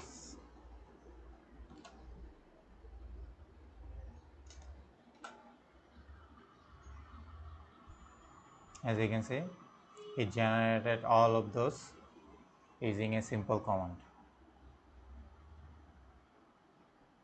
So also now you can use like, let's stop this, Control C. So you can use like -c parameter, which is crunch to 6 HB FUE 43487. So this is the minus C. So the minus C parameter will set the number lines to be printed. So, and as you can see, and also minus S will specify a particular string to begin with a word list, and minus B will set to the maximum size of a word list. So let's try minus S crunch minus S HBF minus O start start.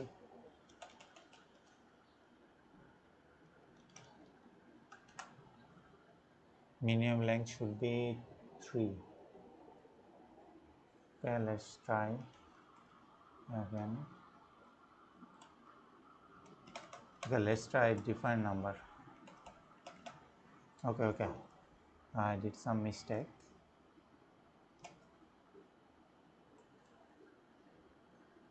Minimum number should be 3.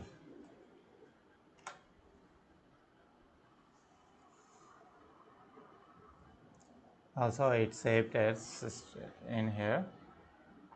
So always use minus O and start. This one minus O and start with minus B and minus C parameter. So let's try this one.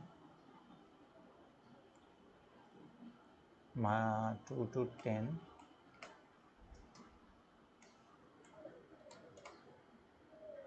2 to 8. Let's try 8.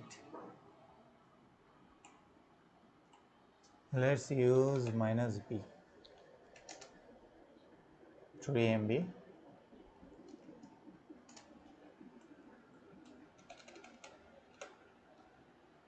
Minus O start. And it will generate, as you can see. It will take some time, but it will generate. So we discussed how to create a custom word list using a crunch utility in Kali Linux, and many parameters are mentioned along with the example as you already showed. So that's how you use crunch. So which is mostly to save the word list for a better user case. As you can see, there are lots of files saved in here. As you can see, lots of file in here.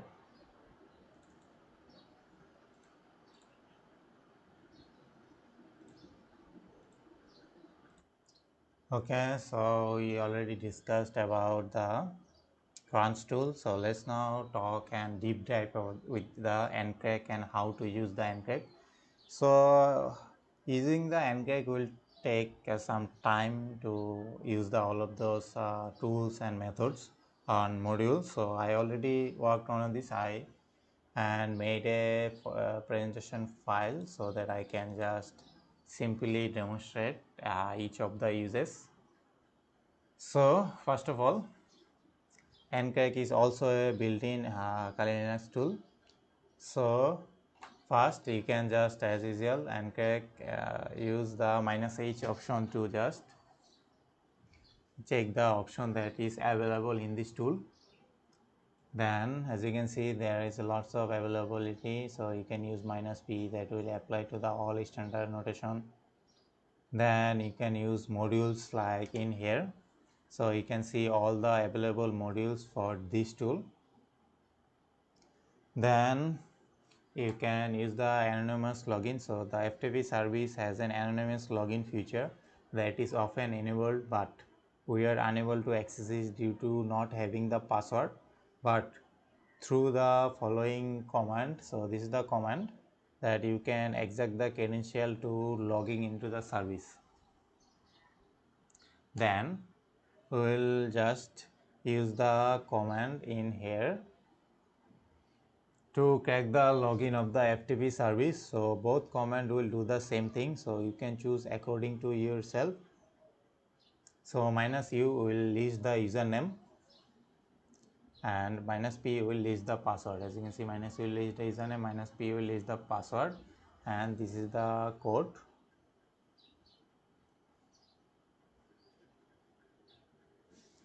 So now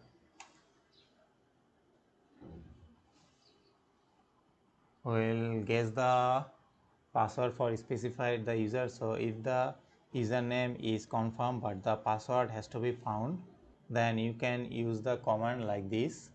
This is the command. So as you can see, netcrack on service scan and found the password, and as you can see, netcrack is finished. So getting the username, suppose if you have a user's password but you don't know the username, then you use this following command to find the username. So uncrack, so as usual, -u to get the username, and as you don't know the username, so you will use this text to get the username from our list, and already we have password,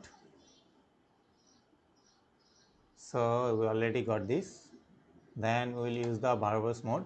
So by using verbose mode, we can get some additional information, such as you can see in here. So this is the verbose mode -v. So we start the uncrack and discover the credential. So now we will save the output. So we can save the result in a text file with the help of the command. So just you need to add minus or minus a little small o and capital N, and then the name of your text file, and this will save all of those. So just type, as I previously shown using the crunch tool, how you can use these two text. So just a simple name this file and use a text file, and it will save all of those output in here as a text file. So let's use then it will just open this as cat res.txt. It will open all of those text file. As you can see, this then we will save this output as a XML file. So simple. Previously we use on, and now we will use just ox for saving this as a XML file. So simple as that. Then we open the XML. So but if you think like if you want to save result in all format, then you can use, or you want to store the entire uncrack result in one format such XML, TXT or uncrack, etc. Then you can use this command like minus small o and capital A, and second, then it will save all of those in a all format. So now then after that, often the tools continues to crack the login even after obtaining the credentials. Hence, to avoid this, we need to use this command. So to stop the process after an success, so this will stop it. But after that, if you want to perform a brute force attack on a multiple host at the same time, then you can use like this this option like -L option that will host the multiple host. As you can see, this will host on a multiple host on multiple devices. So uncrack done on 2 services. So this all of those things will take some time, but as you can see, it is pretty easy, and that's how basically you use uncrack to get the password on your devices or OS machines.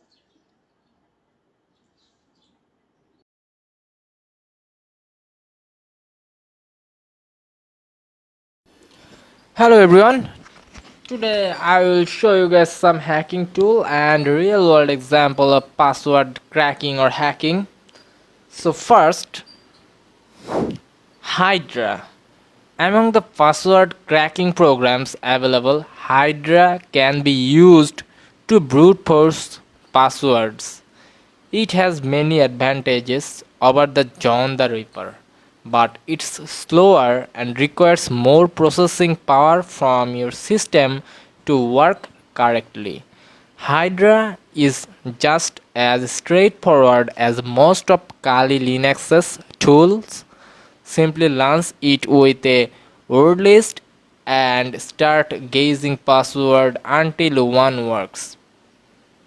Hydra will take longer to crack a long password than it will to crack a shorter one, so the length of the password can make a big difference.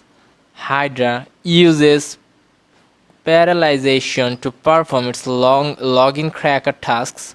It is capable of attacking numerous protocols.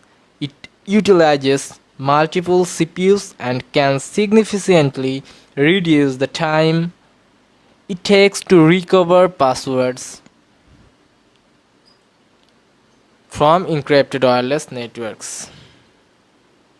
Using Hydra, researchers can demonstrate the ease of gaining unauthorized access to a system remotely in a very short space of time, sometimes in many minutes. This can be a real wake up call for users that do not support password security measures.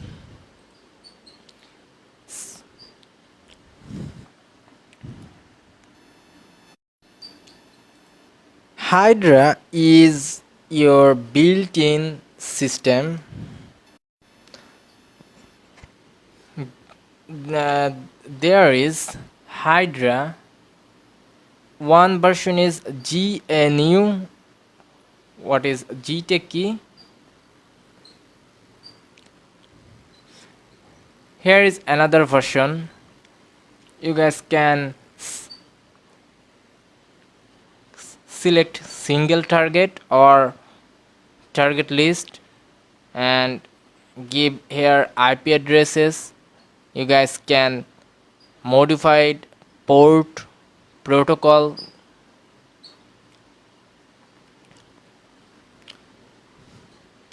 Here is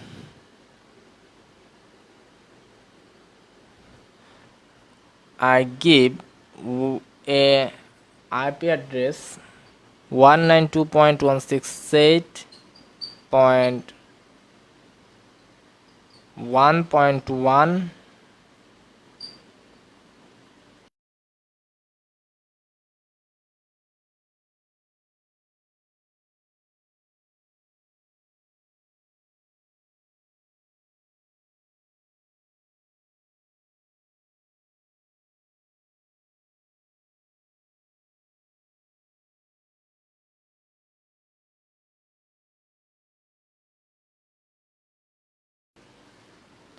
And select a port number.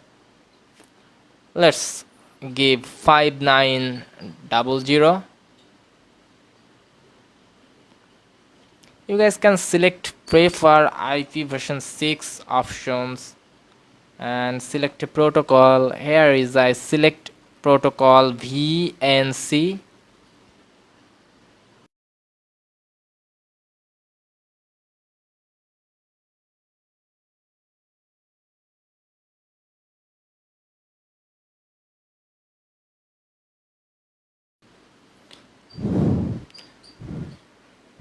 Here is some passwords options for cracking.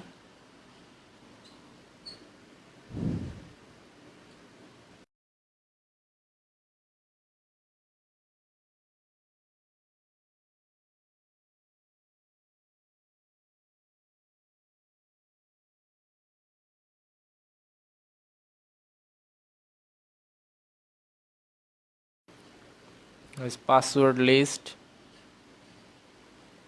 from user. Generate a password list.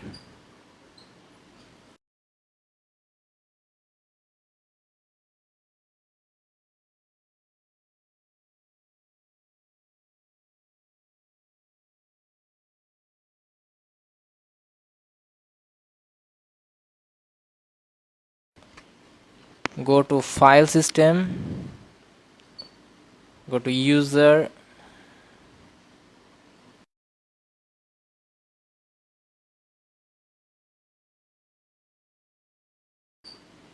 then share.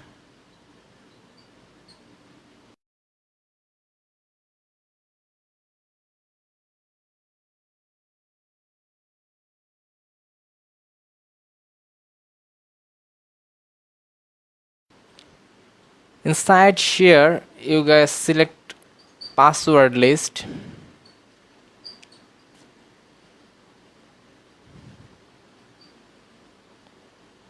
Now next, tuning.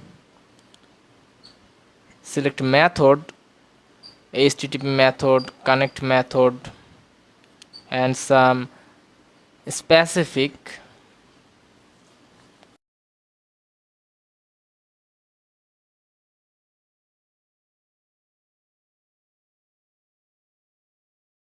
And finally, you guys can start and output show in this box.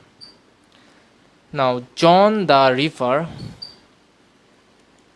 another password crackers. John the Ripper can be used to crack passwords from text files and word lists, also known as password dictionaries. It's often one of the most important tools that anyone who wants to break into systems will need for performing password attacks. John the Ripper is a great place to start if you are interested in learning how to perform these types of attacks on your own system or by using one of Kali Linux virtual machines. For John the Ripper to work, it needs both text files and word lists that contain passwords. The number of passwords available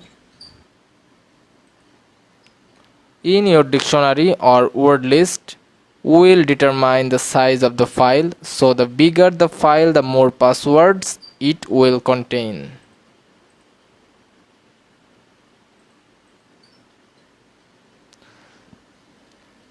Simply open John the Ripper.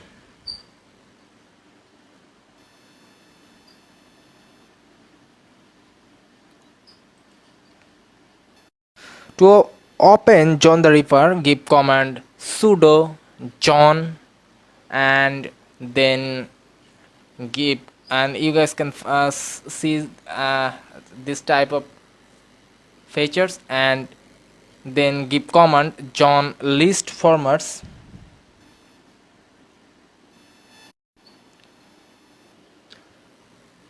Now give command john word list equal word dot txt a2.txt. It is in my directory machines, in my Kali machines. Format equal raw sh1.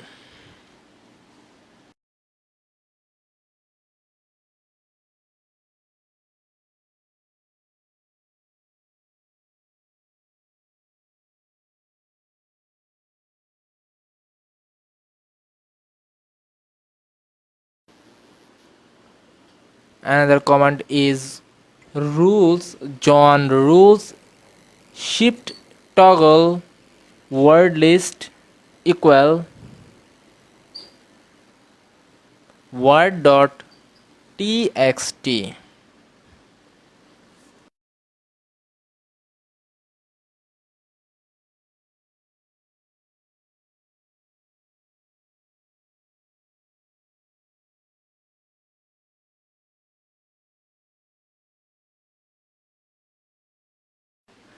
Other password cracker tools in Kali Linux: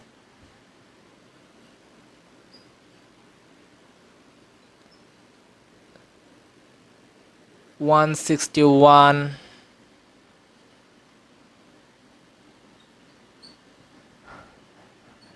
I show you guys some another online and offline password cracker tool.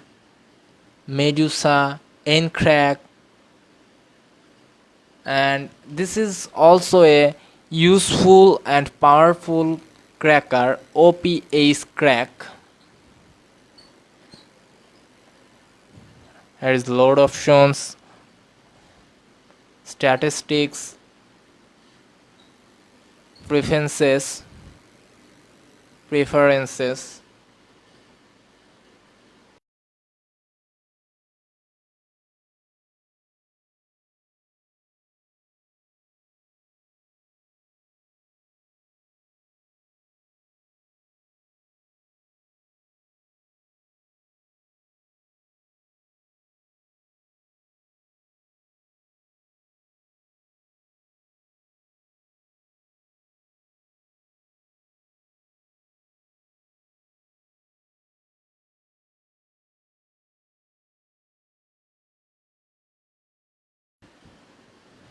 Here you guys select session and give some hash functions.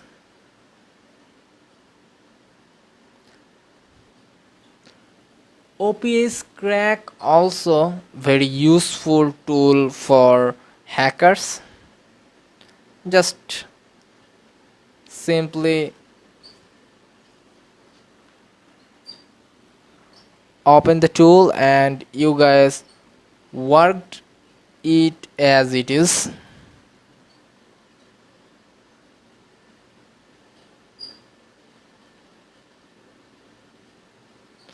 This is another one, THCPPTP Bruter.